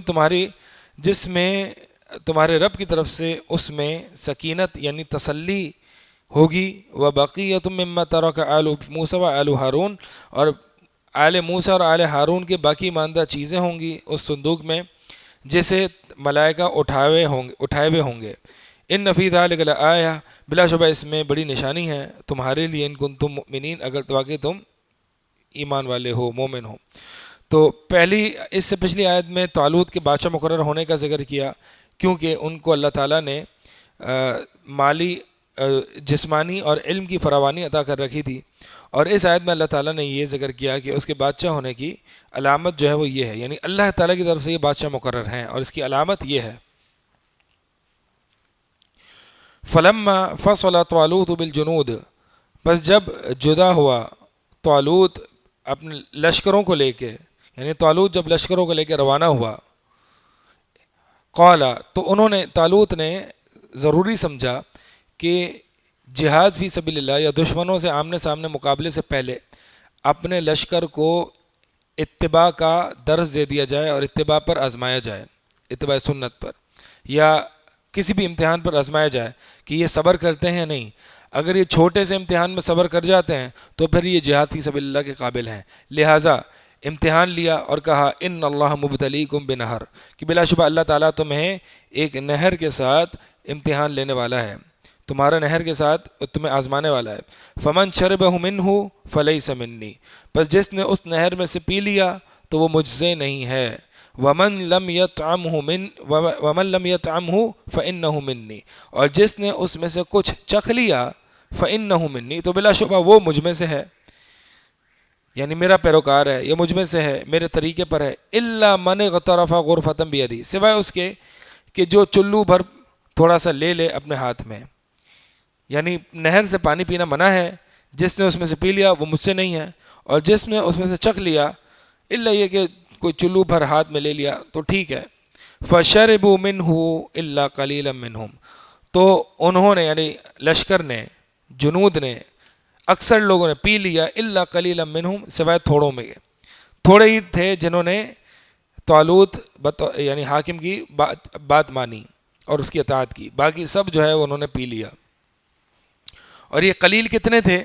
صحیح بخاری میں آتا ہے، یہ قلیل جو ہے برا بن عازب فرماتے ہیں کہ حدثنی اصحاب محمد صلی اللہ علیہ وسلم ممن شہد بدرن، کہ نبی علیہ الصلوۃ والسلام کے صحابہ نے یہ مجھے بات بتلائی ہے کہ جنہوں نے غزوہ بدر لڑی تھی کہ وہ اتنے ہی تھے جتنے اصحاب طالوت تھے، وہ اصحاب طالوت کے جو نہر سے تجاوز کر گئے تھے، یعنی تقریباً 310 سے اوپر، کچھ 310 سے، تو یہ صحابہ بدر میں کتنے تھے؟ 310 سے اوپر کچھ افراد تھے۔ اور اسی طرح طالوت یعنی جو نہر میں کے امتحان میں پاس ہو گئے تھے، طالوت صرف ان کو ہی لے کے آگے جنگ میں گئے تھے، ٹھیک ہے۔ تو طالوت نامی بادشاہ جو ہیں جو نہر کے امتحان اور آزمائش میں کامیاب ہو گئے تھے، جو کہ 310 سے اوپر کچھ تھے اصحاب بدر کی گنتی کے برابر، تو وہ ان کو لے کے گئے۔ تو فرمایا فلما جاوزہ ہوا والذین آمنوا معہ، پس جب جاوزہ یعنی طالوت وہاں سے آگے بڑھا، ہو یہ نہر کی طرف جاری ہے، یعنی جب نہر سے آگے بڑھا ہوا طالوت والذین آمنوا معہ، اور جو امتحان میں کامیاب ہو گئے تھے۔ امتحان میں کامیاب ہونے والوں کو اللہ تعالیٰ نے یہاں پہ ایمان والے کہا کہ والذین آمنوا معہ، یعنی باقیوں کو طالوت اپنے ساتھ نہیں لے گئے، کیونکہ جب یہ اتنی سی بات پر صبر نہیں کر سکتے تو جہاد کیا لڑیں گے؟ اور یہ بہت ضروری بات ہے۔ اور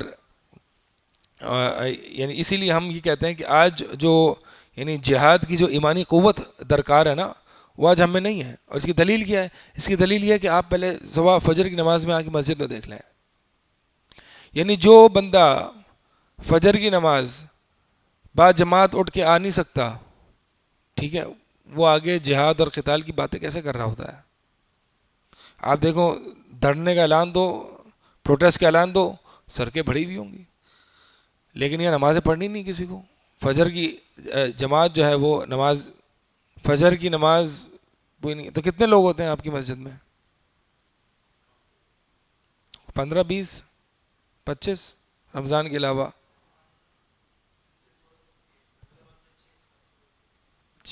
چھوٹی بھی اس لیے زیادہ لگتی ہوگی۔ بہرحال مقصد یہ ہے کہ جتنے ہونے چاہیے اتنے ہیں کیا؟ اگر واقعی سارے آ جائیں نا تو مساجد کم پڑ جائے ہمارے پاس۔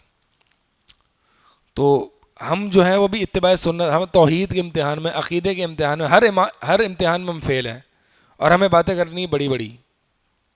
چلیں جی، تو فرمایا کہ فلما جاوزہ ہوا والذین آمنوا معہ، کہ جب وہ نہر کے پاس سے گزرے وہ اور جو ایمان لائے ان کے ساتھ، قالوا لا طاقت لنا اليوم، تو وہ بھی کمزور پڑ گئے اور کہا کہ آج کے دن ہم میں جالوت اور اس کے لشکر سے مقابلے کی طاقت نہیں ہے۔ جالوت وہ کفار کا بادشاہ، تو یہ بھی کمزور پڑ گئے۔ البتہ قال الذین یظنون انہم ملاقو اللہ، وہ لوگ کہ جو اللہ سے ملاقات کی یقین رکھتے تھے کہ وہ ایک دن اللہ سے ملنے والے ہیں، ان کا عقیدہ کیا تھا؟ انہوں نے کہا کم من فئۃ قلیلۃ، کہ کتنے ہی تھوڑے گروہ، غلبت فئۃ کثیرہ، بڑے گروہ پر غالب آ گئے، باذن اللہ، اللہ کے حکم سے، واللہ مع الصابرین، اور اللہ تعالیٰ صبر کرنے والوں کے ساتھ ہے۔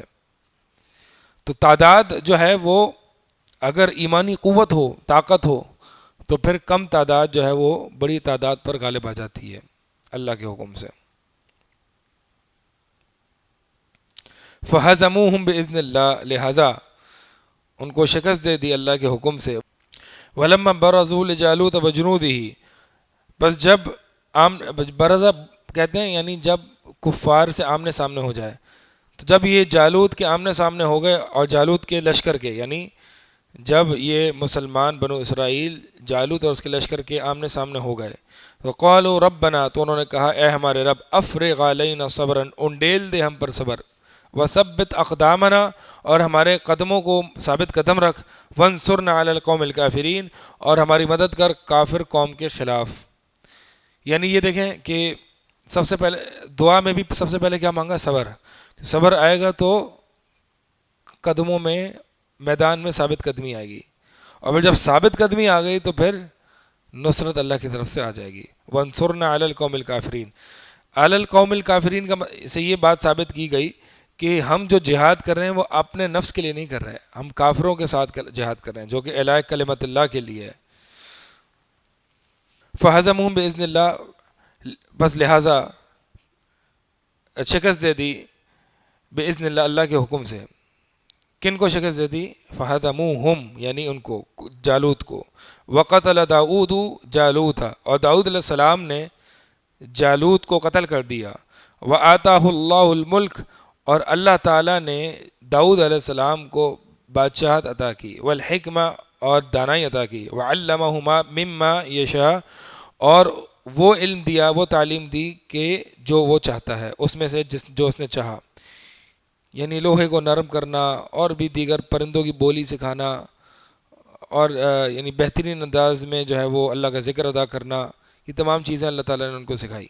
ولولا دفع اللہ، یعنی داؤد علیہ السلام جو ہے وہ طالوت کے لشکر میں تھے اور انہوں نے جالوت کو قتل کیا، اور پھر داؤد علیہ السلام کو اللہ تعالیٰ نے بادشاہت عطا فرما دی. اچھا، اس سے یہ پتہ چلا کہ بادشاہت یا ملوکیت جو ہمارے ہاں بہت ہی معیوب سمجھی جاتی ہے نا، وہ معیوب نہیں ہے.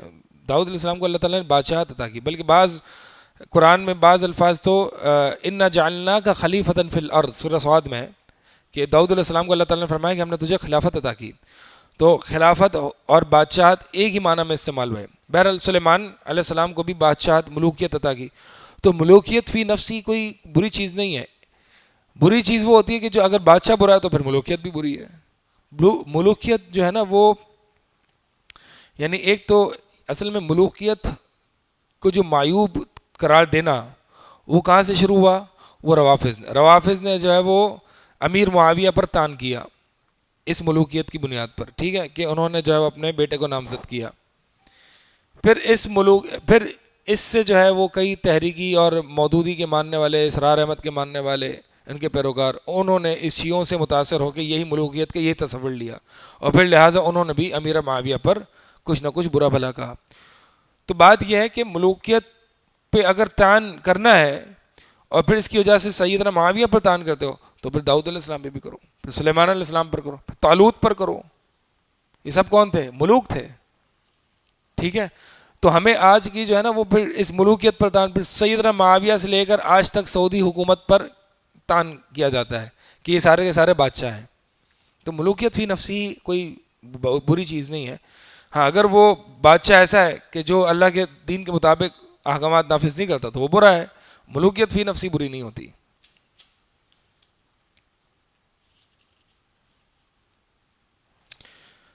تو اللہ تعالیٰ نے داؤد علیہ السلام کو بادشاہت عطا کی، دانائی عطا کی، اور اس میں سے سکھایا جو اس نے چاہا. وَلَوْلَا دَفْعُ اللَّهِ النَّاسَ بَعْضَهُمْ بِبَعْضٍ، اگر اللہ تعالیٰ بعض کو بعض کے ذریعے نہ ہٹائے، لَفَسَدَتِ الْأَرْضُ، تو زمین پر فساد پیدا ہو جائے، زمین پر فساد برپا ہو جائے. لیکن اللہ تعالیٰ بڑے فضل والا ہے جہانوں پر. یا مطلب بعض کو بعض سے دور دفع نہ کرے، ہٹائے نہ. یعنی جب بھی کوئی حکمرانی پر آتا ہے تو وہ سرکشی پر آنے لگتا ہے تو اللہ تعالیٰ ایسی قوم کو کھڑا کرتا ہے جو اس کی سرکشی کو ختم کر دے اور اس کے خلاف لڑواتا ہے. کہ اللہ تعالیٰ بعض کو بعض سے کیوں لڑواتا ہے؟ کیونکہ اگر ایک ہی کے ہاتھ میں بادشاہت آئے گی نا تو پھر وہ سرکش ہو جاتا ہے اور پھر جو ہے وہ اس سے زمین میں فساد پیدا ہوتا ہے. تو جب بھی کسی کی حکمرانی اور سرکشی بڑھ جاتی حد سے تو اللہ تعالیٰ پھر دوسروں کو پیدا کرتا ہے اور وہ اس کی سرکوبی کرتے ہیں. یہ اللہ تعالیٰ کی سنت ہے. تو یہ جو کفار آج بڑی بدماشی کر رہے ہیں نا، یہ ان کا وقت تھوڑا سا ہے. دنیا میں تھوڑا سا اور آخرت میں تو ان کا حصہ ہے ہی نہیں. تو دنیا میں ان کا تھوڑا سا وقت ہے اور عنقریب یہ مغلوب ہو جائیں گے اور نیست و نابود ہو جائیں گے انشاءاللہ. تلک آیات اللہ نتلوها علیک بالحق، یہ اللہ کی نشانیاں ہیں، نتلوها علیک بالحق، جو ہم آپ پر حق کے ساتھ پڑھتے ہیں. وَإِنَّكَ لَمِنَ الْمُرْسَلِينَ، اور بلا شبہ آپ رسولوں میں سے ہیں. یعنی یہ جو بھی نشانیاں ہم نے آپ کو ذکر کی، ہم آپ پر پڑھتے ہیں حق کے ساتھ، اس میں کوئی شبہ نہیں ہے، اس میں کوئی جھوٹ نہیں ہے، اس میں کوئی غلط بیانی نہیں ہے. حق کے ساتھ سچ سچ ہم بات جو ہے وہ آپ پر پڑھتے ہیں. اور یہ بات اس بات کی دلیل ہے کہ وَإِنَّكَ لَمِنَ الْمُرْسَلِينَ، یہ بات یعنی یہ جو قصے ہم نے بتائے ہیں، بنو اسرائیل سے پوچھو، یہ کسی کو نہیں پتا. آپ کو کیسے پتہ چل گیا؟ تو یہ نشانی ہے کہ وَإِنَّكَ لَمِنَ الْمُرْسَلِينَ، کہ بلا شبہ آپ رسولوں میں سے ہیں، یعنی آپ اللہ کے سچے رسول ہیں. تلک الرسل فضلنا بعضهم على بعض،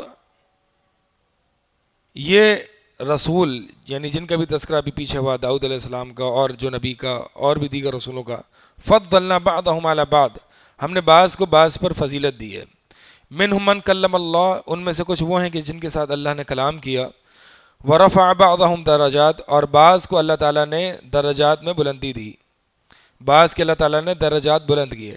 ان بعض میں سے نبی علیہ الصلوۃ والسلام سر فہرست ہیں کہ آپ صلی اللہ علیہ وسلم کو سب سے اونچا مقام ملا ہے، پھر ابراہیم علیہ السلام بھی کہ خلیل اللہ اور امام الحنفاء، تو بعض کو بعض پر اللہ تعالیٰ نے فضیلت دی۔ میں نے پہلے بھی یہ بتا چکا ہوں کہ تفاضل الگ چیز ہے اور تفریق الگ چیز ہے، تفریق سے منع کیا گیا ہے، انبیاء کے مابین تفریق نہیں کرنی، ایک دوسرے پر فضیلت اللہ تعالیٰ نے خود یہاں پہ ذکر کیا کہ فضیلت دی ہے۔ البتہ جو حدیثوں میں آتا ہے کہ جس میں نبی علیہ الصلوۃ والسلام نے ایک نبی کو دوسرے نبی پر فضیلت دینے سے منع کیا ہے، تو اس کا معنی یہ ہے کہ ایسے فضیلت دینا کہ جس سے دوسرے نبی کی تنقیص لازم آئے، ٹھیک ہے۔ اور یہ بھی بات یاد رہے کہ جزوی فضیلت سے کلی فضیلت نہیں آتی۔ اب مثال کے طور پر یوسف علیہ السلام کا حسب اور نسب جو ہے وہ سب سے اعلیٰ ہے، ایسا کسی نبی کا نہیں ہے کہ ان کے والد بھی نبی، ان کے والد کے والد بھی نبی، یہ نبی علیہ السلام کے بھی یہ فضیلت نہیں ہے۔ تو اس کا مطلب یہ نہیں کہ یوسف علیہ السلام کلی طور پر آپ سے افضل ہیں، تو یہ جزوی فضیلت ہے، اس سے کلی فضیلت لازم نہیں آتی۔ کلی طور پر اللہ کے رسول صلی اللہ علیہ وسلم سب سے افضل ہیں۔ تو اللہ تعالیٰ فرما رہے ہیں کہ یہ رسول ہیں، ہم نے بعض کو بعض پر فضیلت دی اور بعض کو درجات میں بلند کر دیا، بعض کے درجات ہم نے بلند کر دیے۔ وَآتَيْنَا عِيسَى ابْنَ مَرْيَمَ الْبَيِّنَاتِ وَأَيَّدْنَاهُ بِرُوحِ الْقُدُسِ، اور ہم نے عیسیٰ ابن مریم کو واضح نشانیاں عطا کی، وَأَيَّدْنَاهُ بِرُوحِ الْقُدُسِ، اور ہم نے قوت بخشی پاکیزہ روح سے، اس سے مراد جبریل امین ہے۔ وَلَوْ شَاءَ اللَّهُ مَا اقْتَتَلَ الَّذِينَ مِن بَعْدِهِم مِّن بَعْدِ مَا جَاءَتْهُمُ الْبَيِّنَاتُ، اور اگر اللہ تعالیٰ چاہتا تو ان کے بعد والے، یعنی مقتتل الذین، نہیں آپس میں لڑتے، کون؟ الذین من بعدہم، جو ان کے بعد آئے، من بعد ما جاءتہم البینات، بعد اس کے کہ ان کے پاس واضح نشانیاں آ گئیں، یعنی واضح نشانیاں آنے کے بعد اگر اللہ تعالیٰ چاہتا تو یہ نہ لڑتے، لیکن ولکن اختلفوا، لیکن یہ اختلاف کر گئے، فمنہم من آمن۔ اچھا یہ نہیں یہاں پہ بتایا کہ کیوں اختلاف کر گئے، یہ ہم نے پہلے پڑھا ہے، اور وہ کیا ہے، کیوں اختلاف کر گئے؟ بغیم بینہم، آپس میں حسد اور دنیا کی محبت کی وجہ سے، ولکن اختلفوا، لیکن وہ آپس میں اختلاف کر گئے، فمنہم من آمن، بس ان میں سے وہ ہیں کہ جو ایمان لے آئے، ومنہم من کفر، اور ان میں سے وہ ہیں کہ جو بعض وہ ہیں کہ جنہوں نے کفر کیا۔ اگر اللہ تعالیٰ چاہتا تو یہ آپس میں نہ لڑتے، لیکن اللہ تعالیٰ یفعل ما یرید، جو چاہتا ہے وہ کرتا ہے۔ اس سے یہ پتہ چلا کہ یہ جو اختلاف ہوتا ہے اس امت مسلمہ میں یا امت مسلمہ لوگوں میں، یہ اللہ تعالیٰ کی تقدیر میں، اللہ کی حکمت سے ہے، اور اس میں کئی حکمت ہیں جو ہمیں نہیں معلوم، یہ تقدیر اللہ کا راز ہے۔ تو یہ بہرحال اختلاف ہے اور یہ اختلاف ہوتا رہے گا۔ البتہ اس اختلاف کو جو ہم نے جو طریقہ ہے اس اختلاف کو ڈیل کرنے کا وہ ہمیں سیکھنا چاہیے۔ یہ اختلاف ختم نہیں ہو سکتا، یہ اختلاف ختم نہیں ہو سکتا۔ نبی علیہ السلام کی بھی حدیث ہے کہ لا تزال طائفۃ من امتی ظاہرین علی الحق، میری امت کا ایک گروہ ہمیشہ حق پر قائم رہے گا۔ اسی طرح ایک اور حدیث ہے کہ میری امت کے 73 فرقے بنیں گے، سب کے سب جہنم میں جائیں گے سوائے ایک کے۔ تو صحیح پتہ چلتا ہے کہ یہ لوگوں میں اور مسلمانوں میں اختلاف رہے گا۔ تو میری یہ کوشش ہو کہ سب ایک ہو جائیں، ایسا نہیں ہو سکتا۔ البتہ یہ نہیں ہوگا کہ سب ایک ہو جائیں، لہٰذا تو میں کیا کروں، میں لوگوں کو دین صحیح بات کی طرف بلانا چھوڑ دوں؟ نہیں، اس کی بات یہ منع نہیں ہے۔ تو صحیح بات کی کتاب و سنت کی طرف لوگوں کو اتحاد کرنا اور متحد کرنا یہ اور چیز ہے، اور یہ خواہش رکھنا کہ سب ایک ہو جائیں اور اگر نہیں ہو رہے تو کسی بھی طریقے سے ان کو ایک کر دینا، یہ اور چیز ہے۔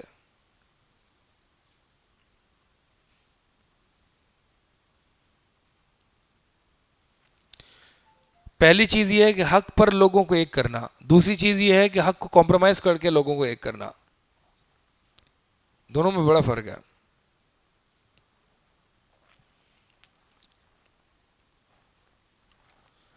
یا ایھا الذین آمنوا انفقوا مما رزقناکم من قبل ان یأتی یوم لا بیع فیہ ولا خلہ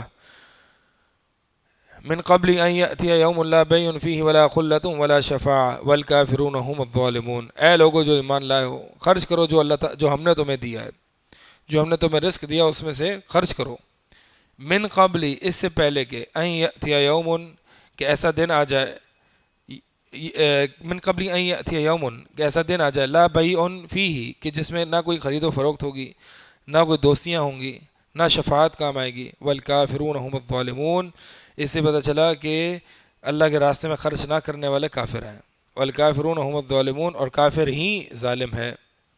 یہاں پہ جو جس انفاق کی بات ہو رہی ہے نا وہ زکوٰۃ ہے، کیونکہ زکوٰۃ نہ خرچ کرنے پر وعید ہو سکتی ہے، اور زکوٰۃ کا ادا کرنے نہ کرنے والا ہی کافر ہو سکتا ہے، جیسے کہ ابو بکر رضی اللہ تعالیٰ عنہ نے مانعین زکوٰۃ سے جہاد کیا تھا اللہ کے نبی کی وفات کے بعد، تو اس آیت سے بھی پتہ چلا کہ زکوٰۃ کو ادا نہ کرنے والے بھی کافر ہیں۔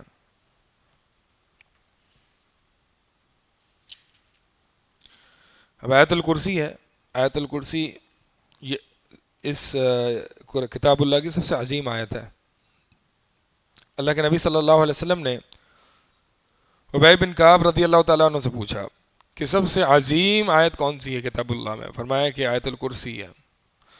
تو نبی علیہ الصلوۃ والسلام نے ان کے سینے پر ہاتھ مارا اور کہا کہ تجھے یہ علم مبارک ہو، اور یہ واقعی یہ آیت جو ہے وہ سب سے بڑی آیت ہے، سب سے عظیم آیت ہے، بڑی نہیں، بڑی آیت تو آیت دین ہے جو کہ سورہ بقرہ کی آخری آیات میں ہے، سب سے عظیم آیت یہ ہے، اور اس کی عظمت کی وجہ جو ہے وہ اس کا مضمون ہے، اس کا موضوع ہے، اور اس کا موضوع کیا ہے؟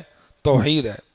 آیت الکرسی میں ایک دعویٰ ہے اور اس دعویٰ کی 11 دلیلیں ہیں، اور وہ دعویٰ اللہ لا الہ الا ہو، یہ دعویٰ ہے توحید کا، لا الہ الا اللہ یہ دعویٰ ہے۔ اس دعوے پر اللہ نے اسی آیت میں 11 دلیلیں دی ہیں۔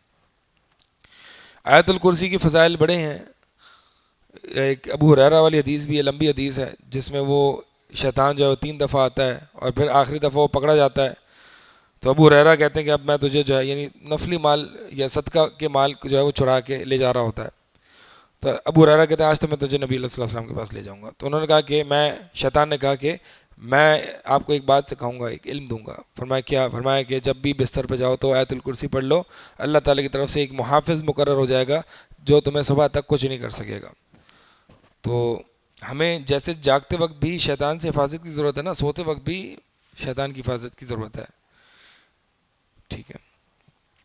تو آیت الکرسی سے جو ہے وہ پوری رات انسان شیطان سے دور رہتا ہے۔ اسی طرح نماز کے بعد آیت الکرسی، نبی علیہ الصلوۃ والسلام نے فرمایا جو ہر نماز کے بعد، فرض نماز کے بعد آیت الکرسی پڑھتا ہے تو اس کے اور جنت کے درمیان موت کے علاوہ اور کوئی رکاوٹ نہیں ہے۔ آج سے ہم نہیں کرنا انشاءاللہ، آیت الکرسی تو ہم سب پڑھتے ہی ہوں گے انشاءاللہ، سمجھ کے پڑھنی ہے اب سے، آج سے، ٹھیک ہے؟ کیونکہ آج ہم معنی بھی پڑھ رہے ہیں اس کا، ہم ایسے پڑھتے ہیں نا، یعنی آخری دفعہ جب آپ نے مجھے، سر آپ خود سوچ کے بتایا، اپنے آپ کو دیکھیں، آخری دفعہ آیت الکرسی نماز کے بعد آپ نے سمجھ کے کب پڑھی ہوگی؟ اللہ اکبر، پتہ نہیں کہیں سال وال تو نہیں گزر گئے؟ سمجھ کے بندہ پڑھ لینا، تو آیت الکرسی پڑھ رہا ہے، اس پر عمل کرے۔ چلیں، اللہ لا الہ الا ہو یہ مشہور آیت ہے، اس میں بہت زیادہ تفصیل اور تفسیر کی ضرورت بھی نہیں ہے، انشاءاللہ مختصر انداز میں اس کو آگے لے کے چلتے ہیں۔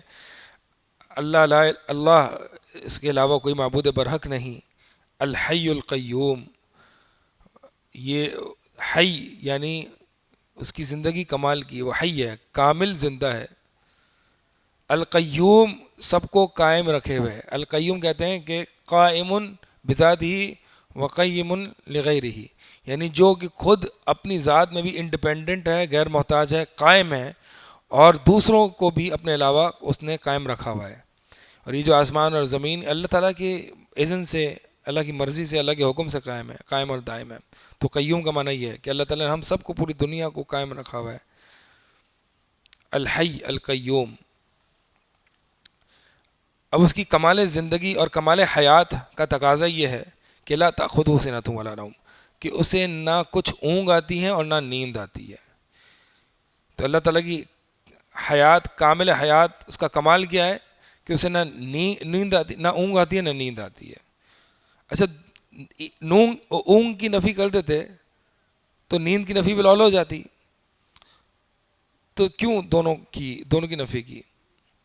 تو سنتن جو ہے نا، بعض لوگ جو ہیں وہ اونگ کو 2 دفعہ کر سکتے ہیں لیکن نیند کو دفع نہیں کر سکتے، نیند آ ہی جاتی ہے. تو بعض لوگ جب اونگ کو دفع کرنے پر قادر ہوتے ہیں، لیکن تو اس لیے یہ بتا دیا کہ نہ اونگ آتی ہے نہ نیند آتی ہے. تو لہٰذا یہ اس کی کمال حیات ہے، اور جب اس کی کمال حیات ہے تو پھر اس نے سب کو قائم رکھا ہوا بھی ہے. ظاہر سی بات ہے قائم وہی رکھ سکتا ہے کہ جس کو ذرا برابر بھی اونگ اور نیند نہیں آتی، ورنہ تو نظام دھرم پر ہو جائے. لہو ما فی السماواتی، یہ لام ملکیت کا ہے، اسی کے، اور اس کو جار مجرور کو مقدم کر کے حصر کا معنی پیدا ہو رہا ہے. اسی کے لیے ہے جو کچھ آسمانوں اور زمین میں ہے، اسی کی ملکیت ہے.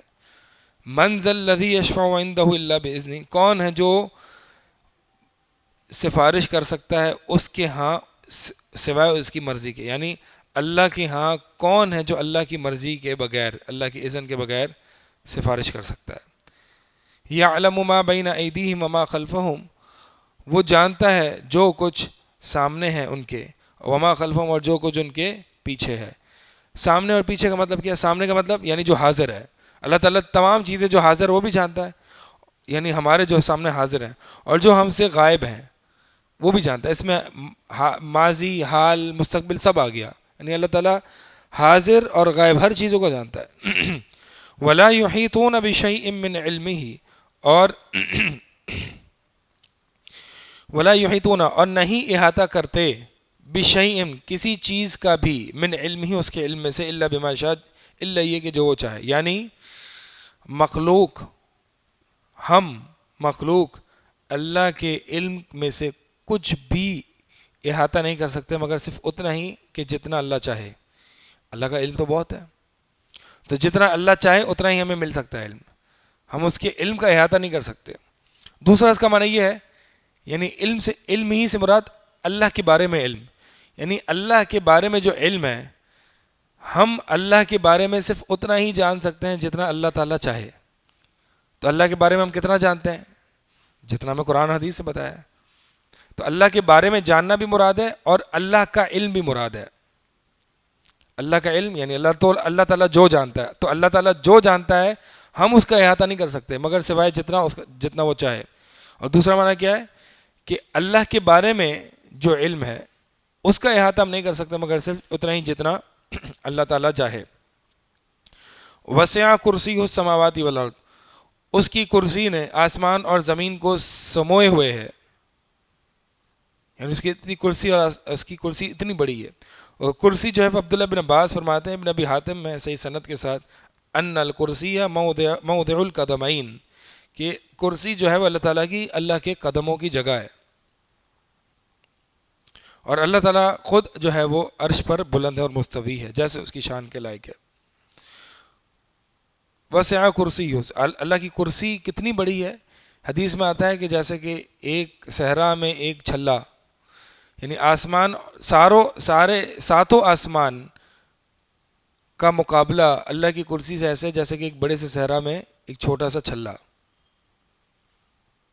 یعنی ہم کتنے سے ہیں اور کتنا، یعنی اللہ کی کرسی اتنی بڑی ہے. پر اللہ کا عرش کا تقابل بھی اللہ کی کرسی سے ایسا ہی ہے.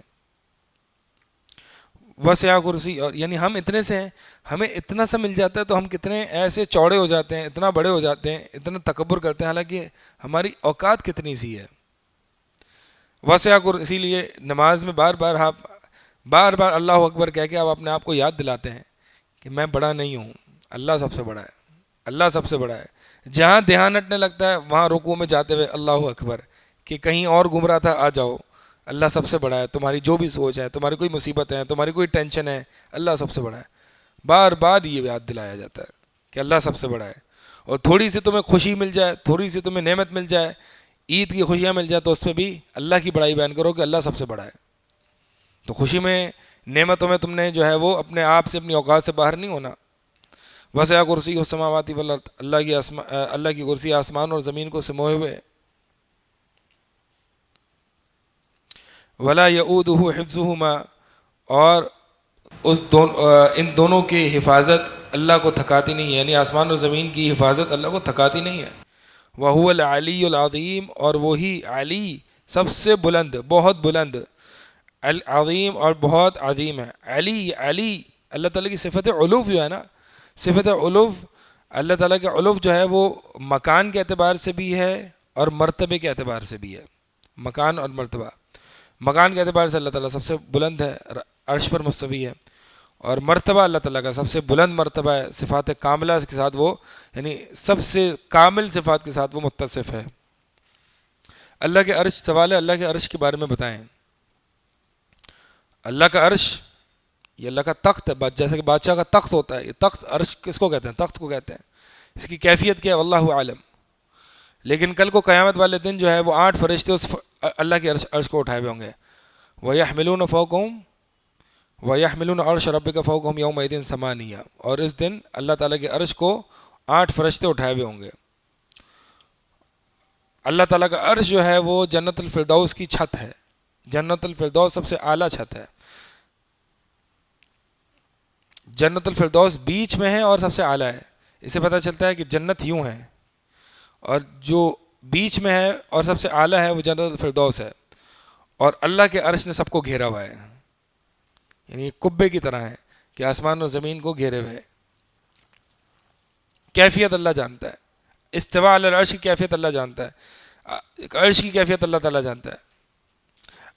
جب آسمان اور زمین نہیں تھے تو اللہ تعالیٰ کا عرش پانی پہ تھا. وَكَانَ عَرْشُهُ عَلَى الْمَاءِ. اللہ کا عرش پانی پہ تھا.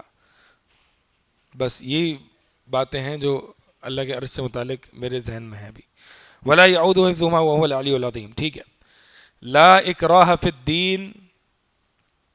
لا اکراہ فی الدین کہ دین کے بارے میں کوئی زبردستی نہیں ہے, کوئی زور زبردستی نہیں ہے. یعنی کوئی زبردستی آپ لوگوں کو مسلمان نہیں کر سکتے. اصل میں اس کے بارے میں ایک سبب نزول یہ ذکر کیا جاتا ہے, کچھ مہاجرین کچھ انصار کے کہ جب وہ مسلمان ہوئے تو ان کے بچے جو ہے وہ عیسائی تھے, تو انہوں نے کہا کہ ہم ضرور اپنے بچوں کو, اپنی اولاد کو جو ہے وہ مسلمان بنائیں گے. تو اس پر یہ آیت اتری کہ دین زبردستی کا نام نہیں ہے, یعنی آپ کسی کو زبردستی دین میں داخل نہیں کر سکتے. البتہ جو شخص دین میں داخل ہو گیا اب اس کے پاس اختیار نہیں ہے کہ وہ اپنی مرضی سے دین کو چھوڑ دے, کیونکہ ایک نظام ہوتا ہے. اس نظام کی جو ہے وہ اس نظام کی حفاظت کے لیے, اس نظم کی حفاظت کے لیے یہ جو ہے وہ نبی صلی اللہ علیہ وسلم کا فرمان کہ جو بھی مرتد ہو جائے اس کو قتل کر دو. تو دین میں داخل کرنے پر کوئی زبردستی نہیں ہے. قد تبین الرشد من الغی, بلا شبہ تحقیق ہدایت گمراہی سے خوب واضح ہو چکی. یعنی اب جس کو مسلمان ہوگا ہدایت اور گمراہی لوگوں کے لیے واضح ہے, وہ اپنی بصیرت کی بنیاد پر اپنے اختیار پر مسلمان ہوگا, کوئی زور زبردستی کرنے کی ضرورت نہیں ہے. فمن یکفر بالطاغوت, پس جو شخص طاغوت کا انکار کرتا ہے اور اللہ پر ایمان لاتا ہے, فقد استمسک بالعروۃ الوثقی, تو اس نے بڑے مضبوط کڑے کو تھام لیا. لن انفصام لها, وہ کسی صورت ٹوٹنے والا نہیں. واللہ سمیع علیم, اللہ تعالیٰ خوب سننے والا اور سب کچھ دیکھنے والا ہے, سب کچھ جاننے والا ہے. طاغوت کس کو کہتے ہیں؟ یعنی کفر بالطاغوت. کفر بالطاغوت یعنی یہ بھی ضروری ہے نا کہ لا الہ الا اللہ میں لا الہ یہ کفر بالطاغوت ہے, الا اللہ یہ لا الہ یہ جو ہے وہ اس بات ہے. یعنی کلمہ توحید کے 2 رکن ہیں, ایک اس بات اور ایک نفی. اس بات کہ اللہ کی وحدانیت کا اور اللہ کی الوہیت کا اس بات, اور نفی کیا ہے؟ اس بات اللہ تعالیٰ کی الوہیت کا کہ اللہ ہی معبود برحق ہے, اور نفی تمام معبودان باطلہ کی. یہ 2 رکن جب تک پورے نہیں ہوں گے تب تک توحید مکمل نہیں ہوگی. تو فمن یکفر بالطاغوت یہ نفی کا پہلو ہے کہ جو شخص طاغوت کے ساتھ نفی کرے. طاغوت کون ہوتا ہے؟ یعنی طاغوت یہ طغا یا طغا, طغیان سے ہے. طغیان یعنی طغیان حد سے تجاوز کرنا, حد سے بڑھ جانا. اور یہ طاغوت جو ہے یہ مصدر فعلوت کے وزن پر ہے. ٹھیک ہے, فعلوت اگرچہ اس میں قلب واقع ہوا ہے تو یہ بہرحال مصدر ہے, اور یہ اسم فاعل کے معنی میں مبالغے کے لیے آیا ہے. مراد یہ ہے طاغوت سے کہ حد سے تجاوز کرنا عبادت میں اور اتباع میں اور اطاعت میں. جیسے کہ ابن القیم رحمہ اللہ فرماتے ہیں کہ یعنی وہ طاغوت وہ ذات کہ جس کے بارے میں حد سے تجاوز کیا جائے عبادت کے حوالے سے یا اطاعت کے حوالے سے یا اتباع کے حوالے سے. یعنی جس کی اتباع نہیں ہونی چاہیے تھی اس کی اتباع ہوئی تو وہ طاغوت ہے, جس کی عبادت نہیں ہونی چاہیے تھی اس کی عبادت ہوئی تو وہ طاغوت ہے. لیکن بعض علماء اس میں ایک اور شرط بھی اضافہ کرتے ہیں کہ طاغوت وہ ہوتا ہے کہ جس کی عبادت نہیں ہونی چاہیے تھی اور عبادت میں حد سے تجاوز کیا اور وہ اس عبادت پہ راضی بھی ہو. تو اس صورت میں جو نیک بزرگ ہیں اور انبیاء ہیں جن کی عبادت کی جاتی ہے اس تعریف کے مطابق وہ نکل جاتے ہیں. ان پر طاغوت تو نہیں کہہ سکتے نا. عیسیٰ علیہ السلام ہیں, نبی علیہ السلام, ان کی عبادتیں ہوتی ہیں, لیکن کیا اس عبادت پر وہ راضی ہیں؟ نہیں. تو اس صورت میں یہ طاغوت کے زمرے میں نہیں. ابلیس طاغوت کے زمرے میں. کیوں؟ کیونکہ وہ عبادت بھی کرواتا ہے اپنی اور اس پر خوش بھی ہوتا ہے. تو وَمَن یکفر بالطاغوت, جو طاغوت کے ساتھ کفر کرے اور اللہ پر ایمان لے آئے, فقط استمسک بالعروۃ الوثقی, تو اس نے بڑا مضبوط کڑا تھام لیا ہے. یہ مضبوط کڑا جو ہے وہ سلف کی تفاسیر میں آتا ہے, یہ مضبوط کڑا سے مراد جو ہے ایمان ہے, بعض کہتے ہیں اسلام ہے, اور یہ واقعی ایمان اور اسلام ایک مضبوط کڑا ہے. اللہ ولی الذین آمنوا یخرجہم من الظلمات الی النور, اللہ تعالیٰ ان لوگوں کا دوست ہے کہ جو ایمان لائے. یخرجہم من الظلمات الی النور, کہ ان کو وہ نکالتا ہے اندھیروں سے نور کی طرف.